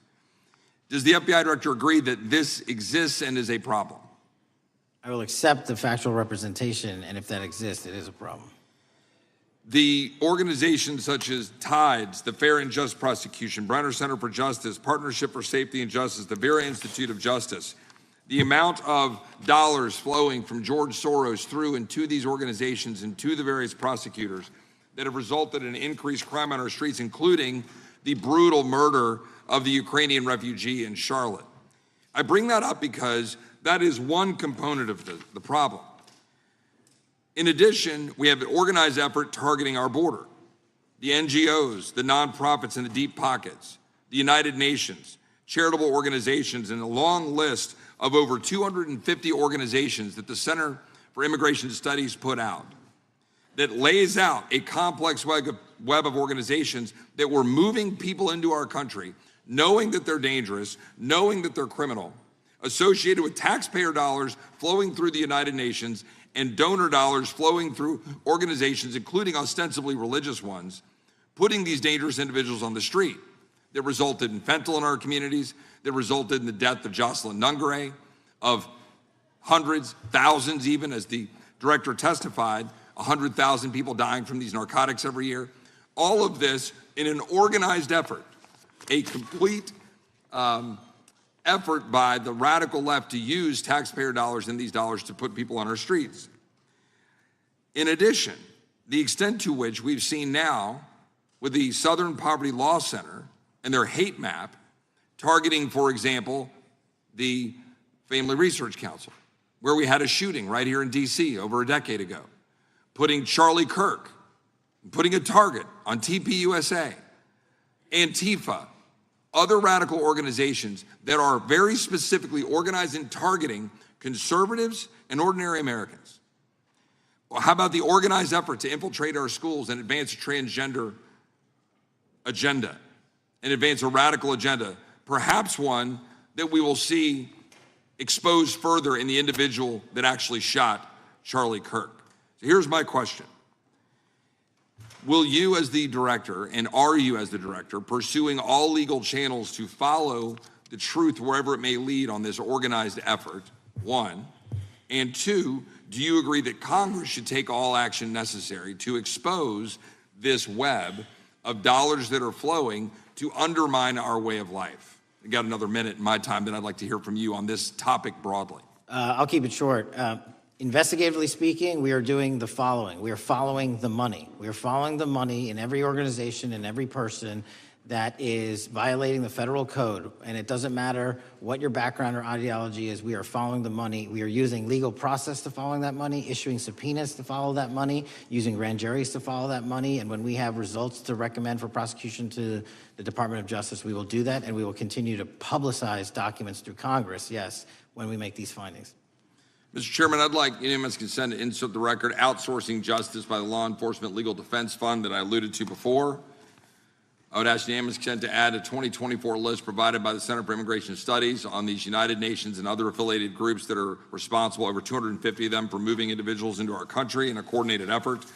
I would like a unanimous consent to insert a letter that I sent that currently has 33 members of the United States House of Representatives have signed on it, calling for a special select committee to pursue the organized effort from the radical left to target our way of life and undermine our security by putting criminals on the street and having our borders being wide open and putting us in danger. Without objection. With that, I would yield back. Without objection. Gentleman yields back. Mr. Chairman, I have a couple of unanimous Gentleman's recognized. One is a letter from Senator Tom Cotton, dated last year, urging the U.S. to, quote, ensure that data from U.S. companies is not harvested by the Chinese Communist Party through the purchase of Xi'an software and technology. Without objection. And also a statement by Marco Rubio, then Senator Marco Rubio, which warned our UK allies about, quote, Xi'an's deep ties to the People's Republic of China. Without objection. Also,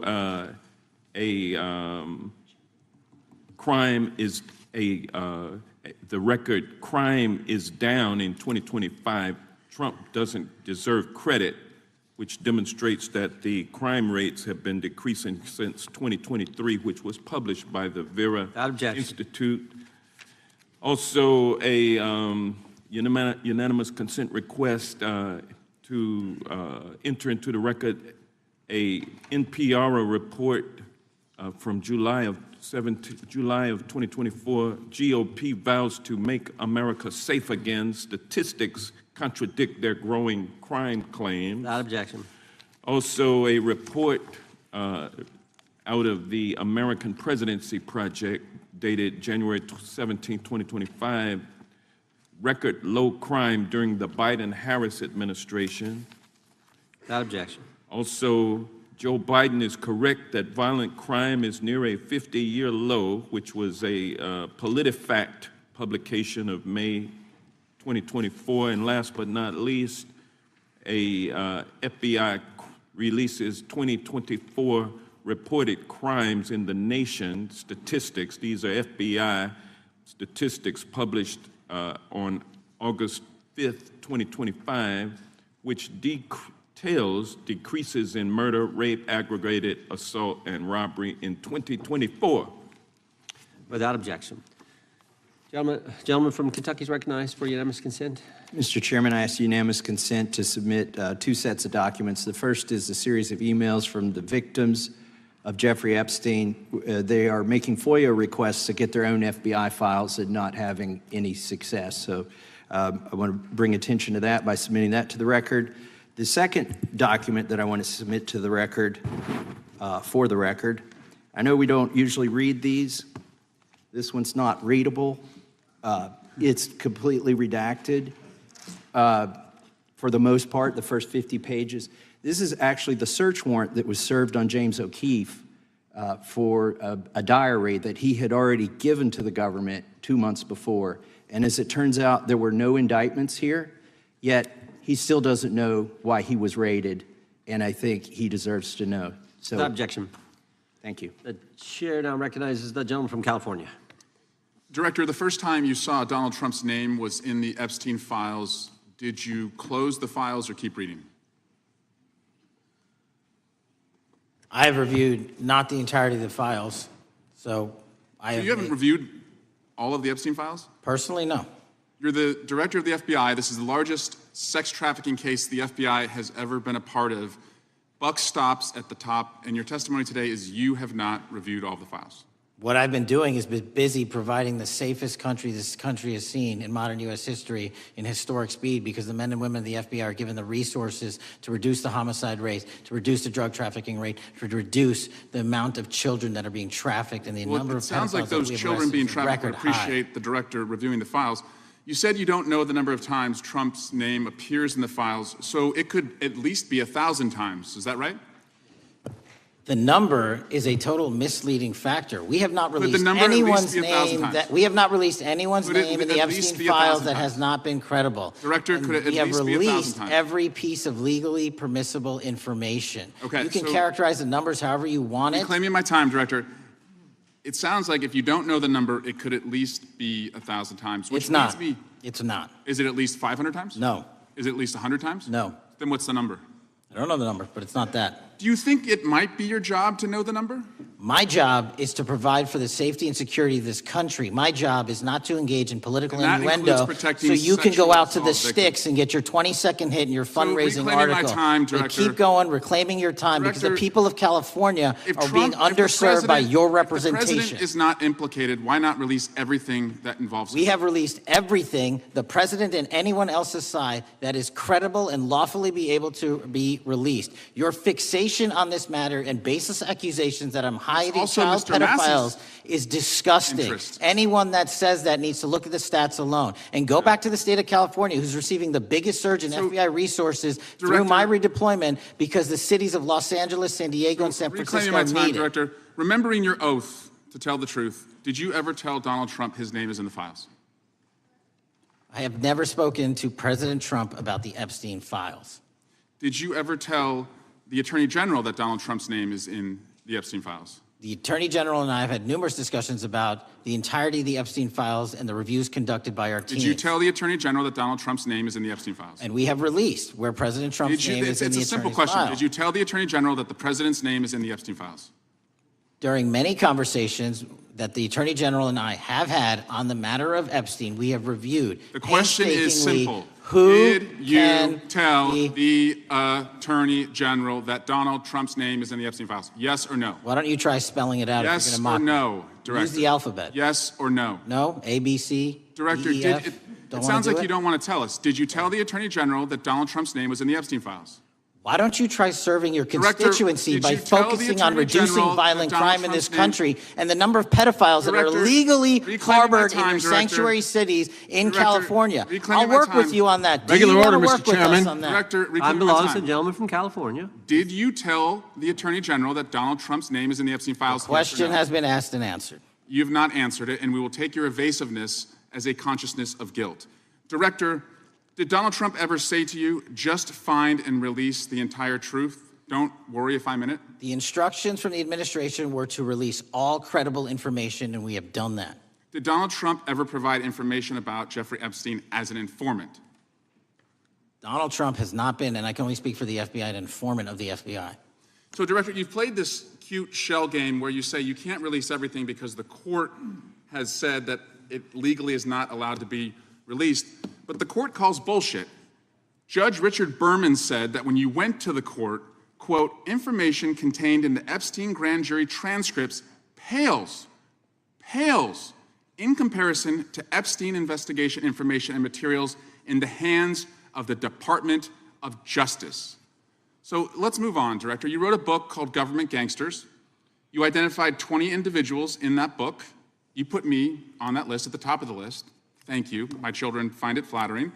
20 of those individuals have been investigated or have had adverse actions.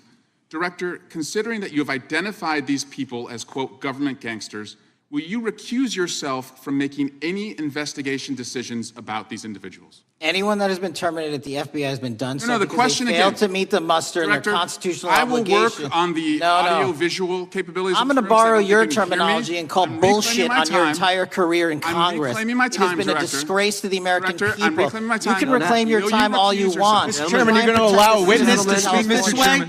Mr. Chairman, would you give recuse yourself, The gentleman has no time. Mr. Chairman, would you Mr. admonish the Chairman, point of- witness not to insult members? Gentleman has no time. Mr. Chairman, just committee will remember. Quick point of order. Could the gentleman be extended an additional 20 seconds to complete his thoughts since the witness decided to interrupt him continuously? And the witness will be able to respond if he wants. We'll make sure Thank he has you. time to do that. My question Gentleman, is, continue. will you, Director, recuse yourself, yes or no, from investigating or making decisions about the 60 individuals, including myself, that you identified as government gangsters? Yes or no? Time of the gentleman has expired. The witness may respond if he would like. And the answer was no, as I heard. Correct. Okay. The gentleman from Wisconsin, the gentleman yields back. The gentleman from Wisconsin is recognized for 5 minutes. Thank you, Chairman. Thank you, Director Patel, for being here today. I wanted to talk a little bit about the assassination of Charlie Kirk and the FBI's subsequent investigation. I know it's really sensitive, and you can make the call as to whether or not, obviously, it's something that you can respond to, but I think it's still fresh on many people's minds. I want to congratulate you and Utah law enforcement for the work you did in identifying the suspect and apprehending him. According to public reports, and I think this is what maybe it's, I still have questions about, and maybe the public does. According to public reports, the alleged shooter arrives on the Utah Valley University campus nearly 4 hours before the shooting. Was that your understanding? Is that kind of... I'll let the public reports reflect themselves. I don't have the exact timeline. Okay. So we don't have any idea kind of his prep or how he set up or how he utilized that time when he first showed up on campus? All of those are being currently investigated through our cell phone analysis and through our witness interviews. And the state of Utah has now announced charges seeking the death penalty against this suspect. So we're a little limited in what we can continue to say. Sure, I understand. And that suspect, like you referred to, is then captured on security footage jumping off the roof of the alleged shooting location, the Losey Center. Do we have any idea how the suspect got up on the roof in the first place? I think for members of Congress, especially after Butler in Pennsylvania, it's just unimaginable that there could be some type of security breakdown prior to an event of that size where somebody could access a rooftop. So not commenting on the case, but having gone to the crime scene and walked the steps that we believe were taken, the roof was actually readily accessible through an exterior stairwell, so anyone could have gotten on it. Okay. The suspect flees on foot to kind of this wooded area where he drops the rifle, wraps it in a towel, and then proceeds to his staged vehicle and basically drives home. So do we have any idea what the towel was about? Was it used later to identify a place where the firearm was left, or do we... What we can tell you is the towel, there was a screwdriver found on the rooftop, which DNA was collected off of, and the towel was found wrapped around the firearm in question in a wooded area next to the campus. All have been processed for DNA.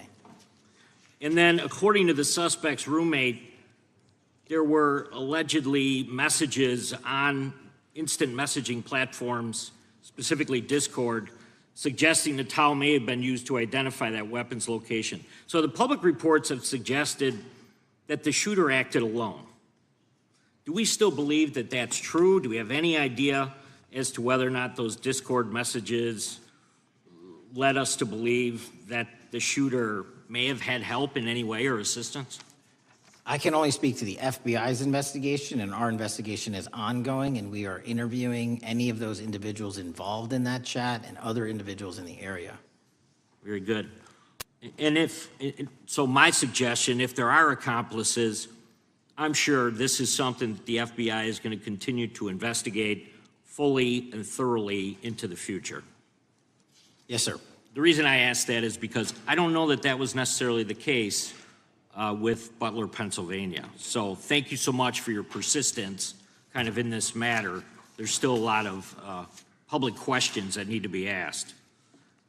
Let me shift to another topic very quickly. On July 31st, 2025, the DOJ and the CIA declassified the annex to Special Counsel John Durham's 2023 report on Operation Crossfire Hurricane. The 29-page Durham Annex contains previously classified information about, among other things, the investigative referral of the Clinton campaign plan. Why would somebody place documents in a burn bag related to this case?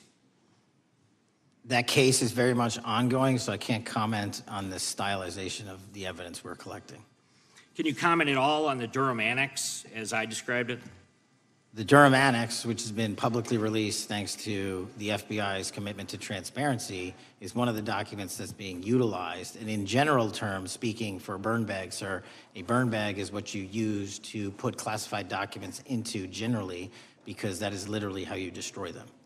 So it appears that efforts were made by the Clinton campaign to reach out to the FBI agents or the Clinton sympathizers in the intelligence community in order to lead more credibility to the Clinton campaign plan. Do you think that's an accurate characterization? Again, I'm not going to characterize that material because it's part of an ongoing investigation. Thanks for being here today. I yield back. Gentleman yields back. Gentleman from California is recognized. Thank you, Director Patel, for being here today. The FBI searched Jeffrey Epstein's Manhattan residence, correct? I believe that happened in 2018. I think there was 2 locations, sir. It's 2019, and in that residence, the FBI found a safe, correct? I don't have the catalog of evidence in front of me. In that residence, the FBI found a safe, correct? I'll accept your representation. Okay. And in that safe, the FBI found topless and lewd photographs of girls, correct? Again, sir, I'll accept your representation. I don't know. Thank you. It was all over the media at the time. There's a New York Times article that says Jeffrey Epstein is indicted on sex charges as discovery of nude photos is disclosed, dated July 8th, 2019. And the Times reports a trove of lewd photographs of girls was discovered in a safe inside financier Jeffrey Epstein's Manhattan mansion. Author Michael Wolff has conducted numerous interviews of Jeffrey Epstein. I'm going to play for you a video clip of what Michael Wolff said Epstein told him was in the safe and what he showed the author was in this safe. So let's please play that clip now. Elected. And I was sitting talking to Epstein, and he said, "Wait a minute, I got to show you something." And then he went into his safe, and he came out with photographs. They were Polaroids, I think, and he kind of spread them out like playing cards, and it was Trump. I mean, I think there were a dozen of them, and it was Trump with girls of an uncertain age at Epstein's Palm Beach house, where all of the things that he would ultimately be accused of took place. And I remember very vividly 3 of them. There are 2 in which Trump is, the girls, topless girls, are sitting on Trump's lap. And then a 3rd in which he has a stain on the front of his pants. And the girls are kind of pointing at it, sort of bent over, laughing. So Director Patel, I'm going to ask you a very broad and general question. As you know, Donald Trump and Jeffrey Epstein were friends. There are, of course, photos showing Donald Trump together with Epstein, correct? I don't have the entirety of the photographs, but I think they've been photographed in public together. All right. Are there any photos showing Donald Trump with girls of an uncertain age? No. How do you know that? Because that information would have been brought to light by multiple administrations and FBI investigators over the course of the last 20 years. Well, you know what? That's just not true, because no one knew about the creepy birthday message that Donald Trump wrote to Jeffrey Epstein until the Wall Street Journal disclosed it, and then all of a sudden, the Epstein estate provides it to Congress. Well, so certainly, you weren't there at the search. You don't know what Epstein may or may not have done with those photographs even prior to the search. Maybe someone has it. Maybe the Epstein estate has it. You raise a great point. So I'm going to ask you, have you asked to talk to Michael Wolff? You raise a great point. I haven't personally asked to talk to Michael Wolff. Has the FBI asked But the You interviewed Michael FBI, I'll get back to you if the FBI specifically So Michael Wolff has has ever.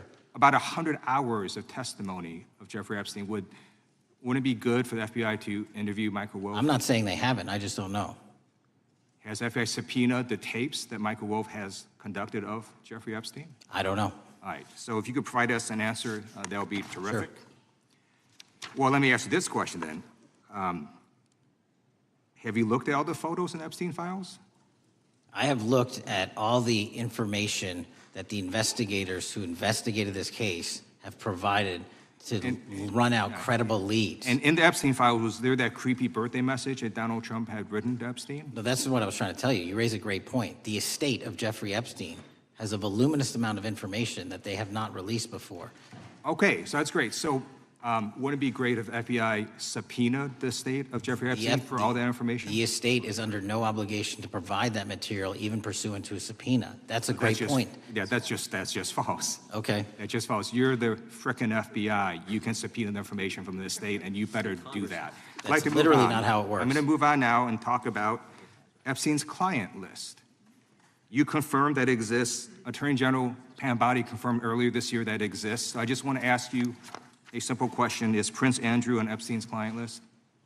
The material related to Prince Andrew has been made public. Is Prince Andrew on the client list? We have released the index of names All right, that were in Jeffrey Epstein's. Is Donald Trump on Epstein's client list? The index has been released, and the index will speak for So itself. I'm just going to say, America, there's a huge red flag. The FBI director could not answer whether Donald Trump was on Epstein's Gentleman's time client has list. expired. I Chair yield now back. recognizes the gentleman from Virginia. Thank you, Mr. Chairman. I want to thank the director for being here and for his work over the last several months, removing the taint of partisanship that has infected the intelligence community over the past several years under the last administration, under the last several directors, standing up for law enforcement, standing up for the brave men and women who work in your agency. But to set the record straight, we have to correct the record. And the record, early days of the first Trump administration saw a dramatic spike in news stories that contained sensitive and sometimes classified details about the FBI's bogus Russia probe, about a leak a day. It's unacceptable that senior FBI officials coordinated to leak classified information to try and harm President Trump. Documents produced to the committee in August of this year revealed that the FBI interviewed a former Intelligence Committee staffer who gave details on a systematic process through which leaks of classified information were affected by then Chairman, now Senator Adam Schiff. Were these findings escalated within the Bureau's chain of command, and if so, to what level? Sorry, were the findings escalated? Were these findings that were given to us escalated within the Bureau's chain of command, and if so, what level? Did you receive this information? That entire matter is currently under investigation by the people at the FBI that handle leaks of classified information. All right, it's good to know that there is an ongoing investigation. Can you tell me whether these leaks to the media compromised any ongoing FBI investigations during the Trump-Russia probe?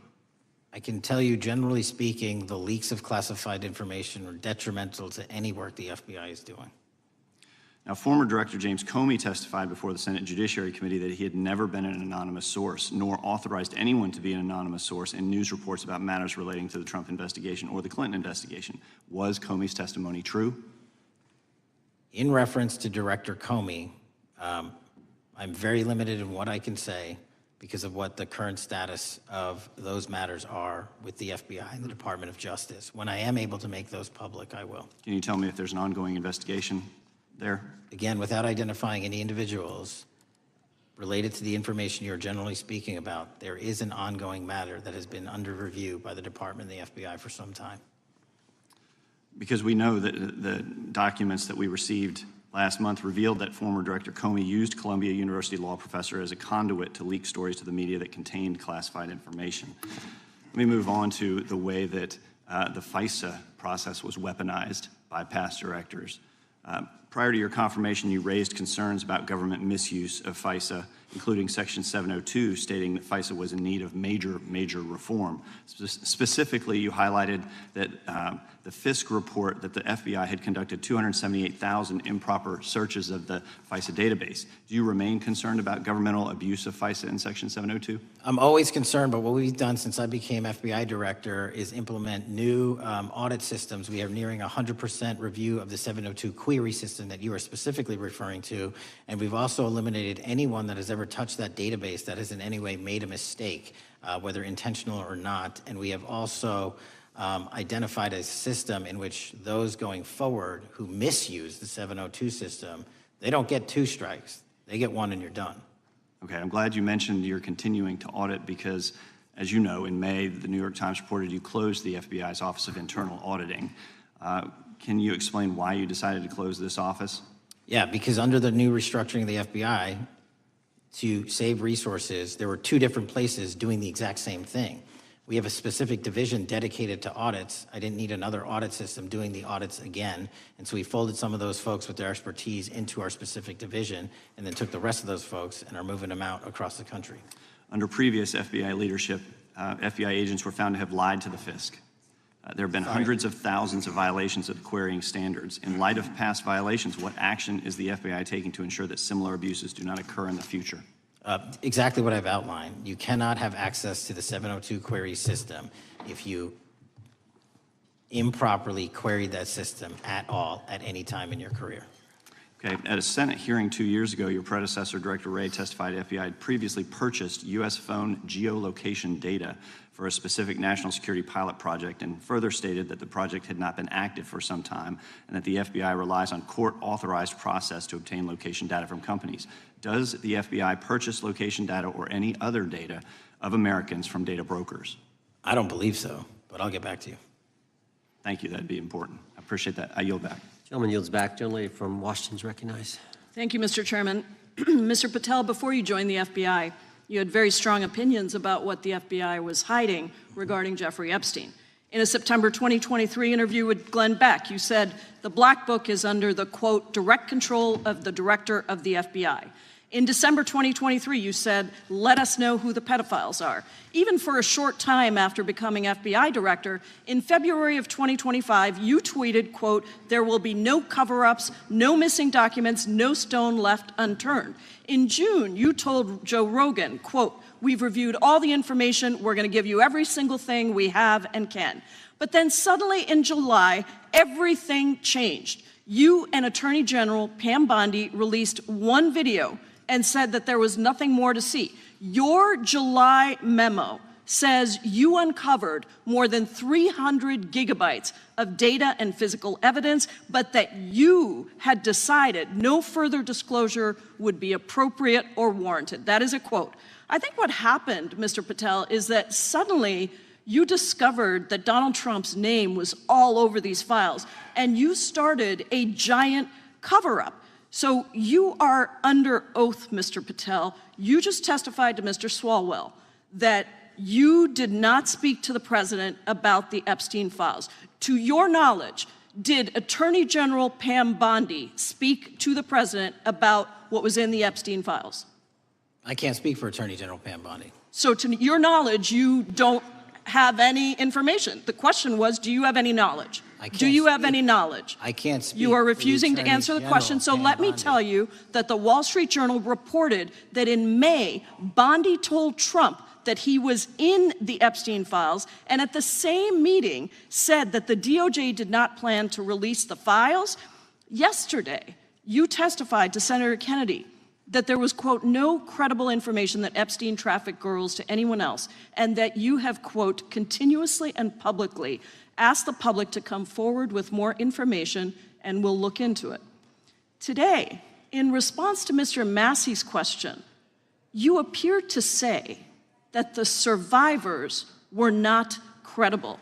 These are survivors. That's not at all what I said. Okay, great. I'm going to ask you this in a second, but let me tell you about the survivors, and let's bring them up here into the room. These are women who came to the Hill and testified that they were groomed and raped at the age of 14 and 16 years old, and they called to meet with the president and to meet with the FBI and to have people investigate their claims. Some of them have never testified before. If you are so interested in getting the public to submit any information, why have you not met with them? You said you haven't met with them. Have you met with them? I'll give you one more chance.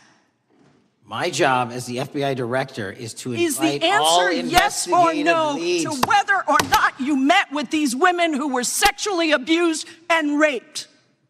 Any insinuation by you or any What people is on the your an- side that I am not manhunting child predators and sex traffickers, just look at the Mr. stats. Patel, And you talk Mr. about Chairman, cover-ups, man. Mr. Chairman, you this talk is about my time, cover-ups. and I will take Why as much time as I Where were want. you Instruct during the Obama the and witness, Biden Mr. administrations Chairman. when these so-called Instruct the cover-ups were witness. going on? Mr. Why didn't Chairman. anyone in those administrations talk to any of these Mr. purported Chairman. witnesses? Yeah, I let's have get some regular order, Mr. every Chairman. single person to provide credible information. Time belongs to the gentlelady from Washington. And I'm but going when to you- take when another you couple accuse of the minutes. witness of something, he's allowed to respond. That's how it works. You say Listen, something, he didn't you say even, something, excuse me, he's allowed Mr. to Chairman, you have respond. always been fair, but this is I'm not being fair. and you will get No, your, this you will is get your my time, and he You will give the said gentlelady that the a few witnesses additional were not seconds credible. of time. I'm going to get an additional minute of time because No, that's you'll how get much what time you he won't took. get a minute. You'll get some seconds. What we think is under 5 minutes. You don't get to demand how Mr. much time you Patel. get. That's not how it works. Mr. Patel,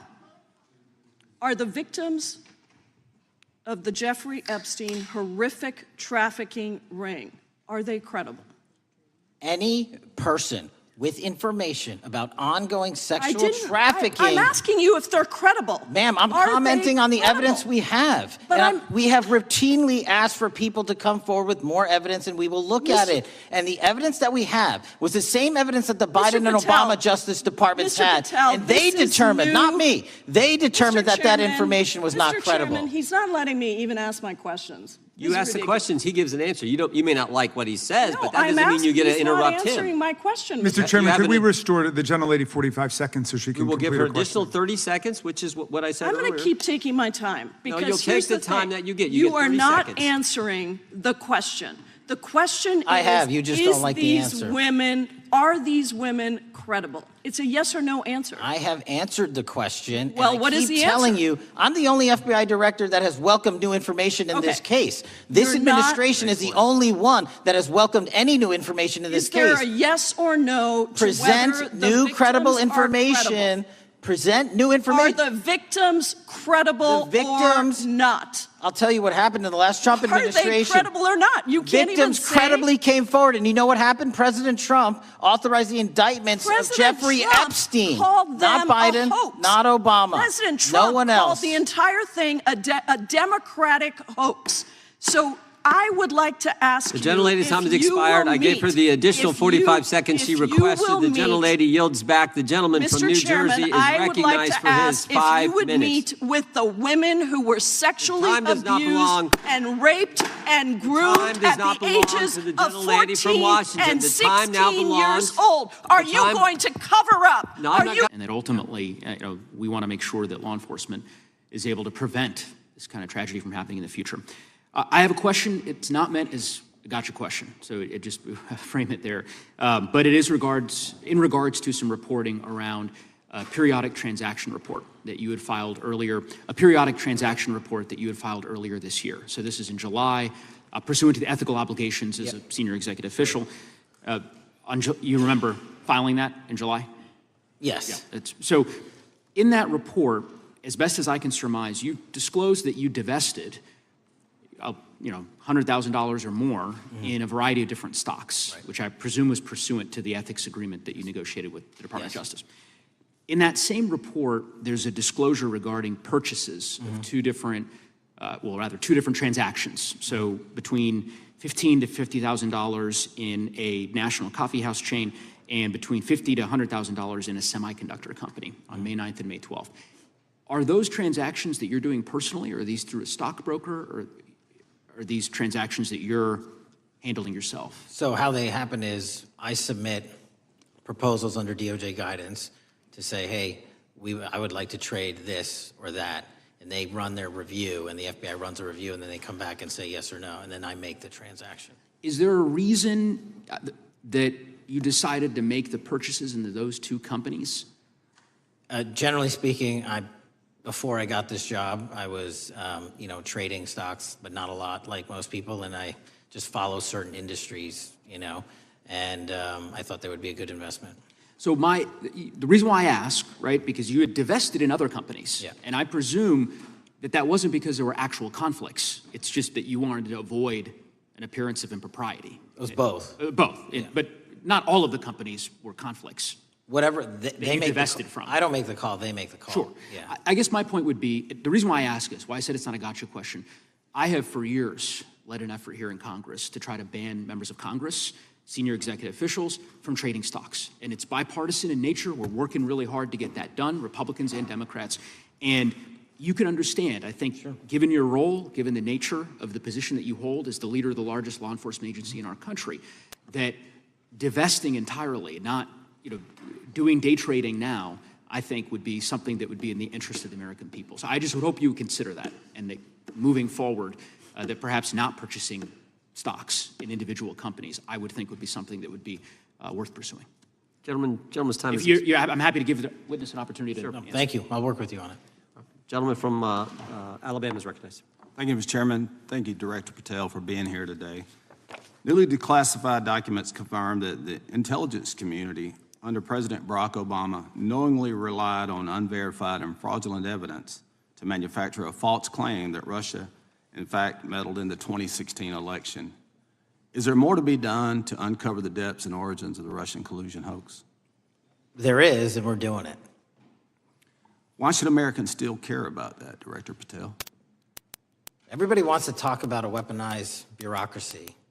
And when we put out the facts about a weaponized bureaucracy, not because I said so, but because we found the FISA documents, because we found the 302s and the 1023s, then it becomes a political football. My job is to continue to put out that information and let the American public read it for themselves when I'm lawfully able to do so. And that's been my commitment on any subject, Russiagate or otherwise. Wherever the law allows me to do it, I will do it.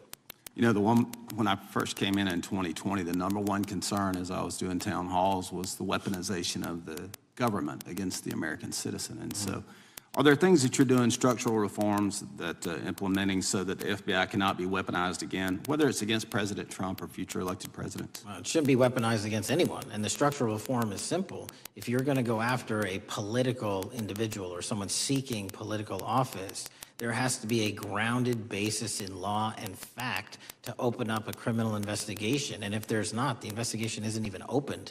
And I've also gone back and reviewed other cases that were opened in prior administrations related to public officials. And we've closed a number of them because we felt that some of these actions were weaponized on either side of the aisle. I felt it wholly inappropriate for the FBI to be playing umpire and referee amongst these decision makers when there was no factual or legal basis to continue those investigations, so I shut them down. And I think that's so desperately needed because we need to restore trust in law enforcement and certainly in the DOJ and the FBI so that the American people don't fear the very government that's supposed to protect them. And so thank you for doing that. On August 11th, you released to the committee documents concerning leak investigations that began in 2017. You believe these leaks were accidental or were they intentional in order to influence public opinion against President Trump? When I can publicly make a final decision on that, either through a recommendation of charging that the DOJ makes or findings that I have, I'm able to do so, but they're still not complete. Why did the FBI under Director Comey want to undermine the Trump administration? I don't know. You'll have to ask him. Think it might have been political? How will Director Comey be held accountable for his leaks and classified information concerning the Russian collusion hoax? Well, anyone. Doesn't matter what you did before or what seat you were in. If you leak classified information, that's illegal. And we will investigate it fully. And if we can bring enough evidence to recommend charges to the Department of Justice, we will. But as you know, in these leak investigations, it's very difficult to produce the information necessary. We know leaks happen. They literally happen every week. It's one of the most destructive things to this country. Media receives classified information beneficial to one side or the other. I'm a fan of none of it, and I want to shut all of it down. And we need to bring some real cases to deter individuals from doing that, and that's my focus. What was Comey's role in creating the ICA? Speaking from my memory, as the head of the FBI, he was charged under then Director Brennan, and Director Clapper and the other IC elements to come in with the NSA, CIA, FBI, and ODNI and put together a collection of information on how the information sort of surrounding Russiagate came together. So he represented the FBI in that. Was former director of CIA, John Brennan, he's denied that the Steele dossier was used in creating the ICA. Is that true?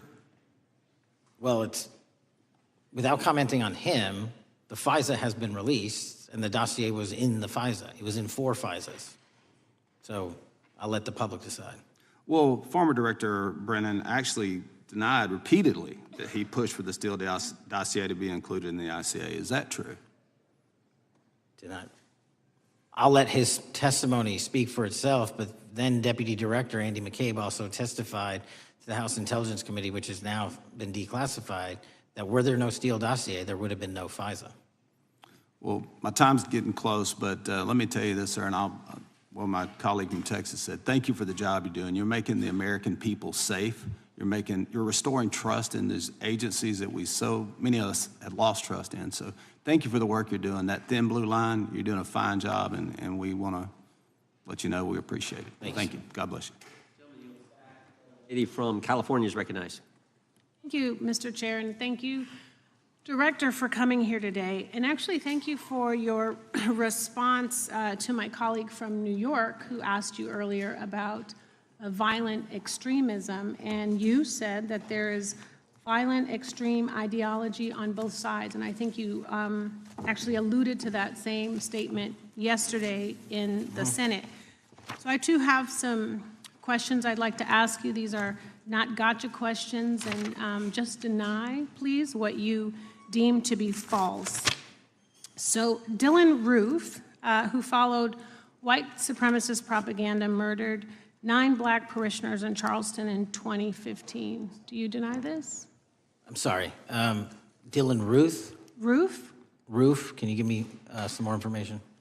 You're head of the FBI, you probably know this. If you don't know, that's fine. You can give me a reminder, I've got a lot in front of me. It was national news. Robert Bowers murdered 11 Jewish worshipers in Pittsburgh in 2018. I do remember that. And it was the deadliest anti-Semitic attack. So do you admit that that happened? I'm not saying the other thing didn't happen, I'm just asking for a little information. Patrick Cruces, who posted a manifesto about a Hispanic invasion, walked into a Walmart in El Paso, Texas in 2019 and began firing. He murdered 23 people that day, and the youngest was 15. Do you admit or deny that that happened? I'll take your presentation as accurate. All right, well, I have to say all of these cases have been adjudicated. As I said, they are not gotcha questions. These incidents were national news. And as director of the FBI, you have access to all of this information. So in 2022, Peyton Grendon walked into a supermarket in a black neighborhood in Buffalo, New York, and started shooting. He murdered 10 people that day. And on September 10th, your friend Charlie Kirk was assassinated. Tyler Robinson has been taken into custody and charged, but also on that day, Desmond Holley, a 16-year-old white male, shot and injured 2 students at a high school in Colorado before killing himself. And according to the Anti-Defamation League, he had a fascination with mass shootings and white supremacy. So do you admit to, deny these facts? Those happened. Okay. Your predecessor, former FBI Director Christopher Wray, said that one of the most dangerous concerns is that racially motivated violent extremism, especially white supremacists, has been the biggest chunk of our domestic terrorism cases and is responsible for the most lethal attacks over the last decade. Do you admit or deny, A, that he said this? I'll let the record reflect that. Whatever he said was what he said. All right, and do you agree? That there is racially motivated crimes being committed in America, yes. Yes, especially white supremacists, which is the biggest chunk of our domestic terrorism. I'm glad that you said this. So last week, President Trump was asked if there were extremists on both the left and the right. He was actually asked this by Fox and Friends, and his exact words were, "I'll tell you something that's going to get me in trouble, but I couldn't care less. The radicals on the right oftentimes are radical because they don't want to see crime. The radicals on the left are the problem, and they're vicious, and they're horrible, and they're politically savvy." Do you agree with the president? I don't speak for the president speaks for himself. Do you agree with the president? On what matter? On the question that I just asked, do you agree with his statement about the radical left? That there's ideology that's driving violence on both sides? Yes, that's what he acknowledged. No, he didn't. He didn't. But I'm glad that you're saying that and actually creating some separation between you and the president. And I'm glad that you That's literally are not what happened. He said acknowledging both. that there is violent extremism on both sides. What's interesting is that the research arm of the Department of Justice, the National Institute of Justice, do you know what that is? I'm familiar with them. Okay, great. It is the research arm of the Department of Justice, and it published an article in 2024 devoted to domestic radicalization, violent extremism, and terrorism.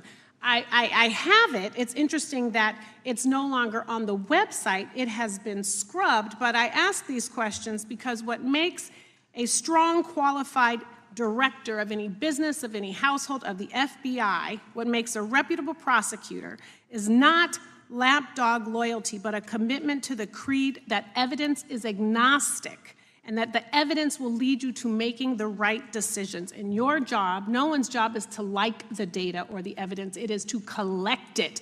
That is how you gain trust. And Mr. Chair, I would like to enter into the record, if I may.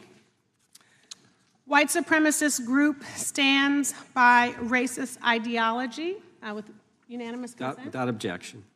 Dylan Roof, the radicalization of the alt-right and ritualized racial violence. Without objection. Thank you. Another article, how Robert Bowers went from conservative to white nationalist. I'd like to enter that into the record with me. Without objection. Patrick Cruces believed he was fulfilling Trump's wishes in El Paso attack, his attorney said. I'd like to enter into the record. Without objection. Buffalo shooting, how far-right killers are radicalized online. I'd like to enter that into the record. Without objection. Evergreen High School shooters online activity reveals fascination with mass shootings, white supremacy. I'd like to enter that into the record. Without objection. Murder and extremism in the United States in 2024, a report by the Anti-Defamation League. I'd like to enter that into Without the record. objection.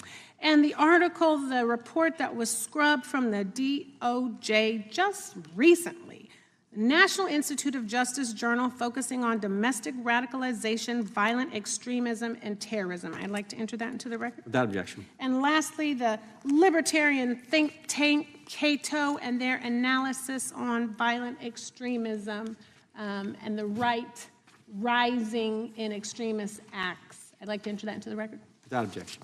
Thank you, and I yield back. Gentlelady yields back. Gentlelady from Wyoming is recognized.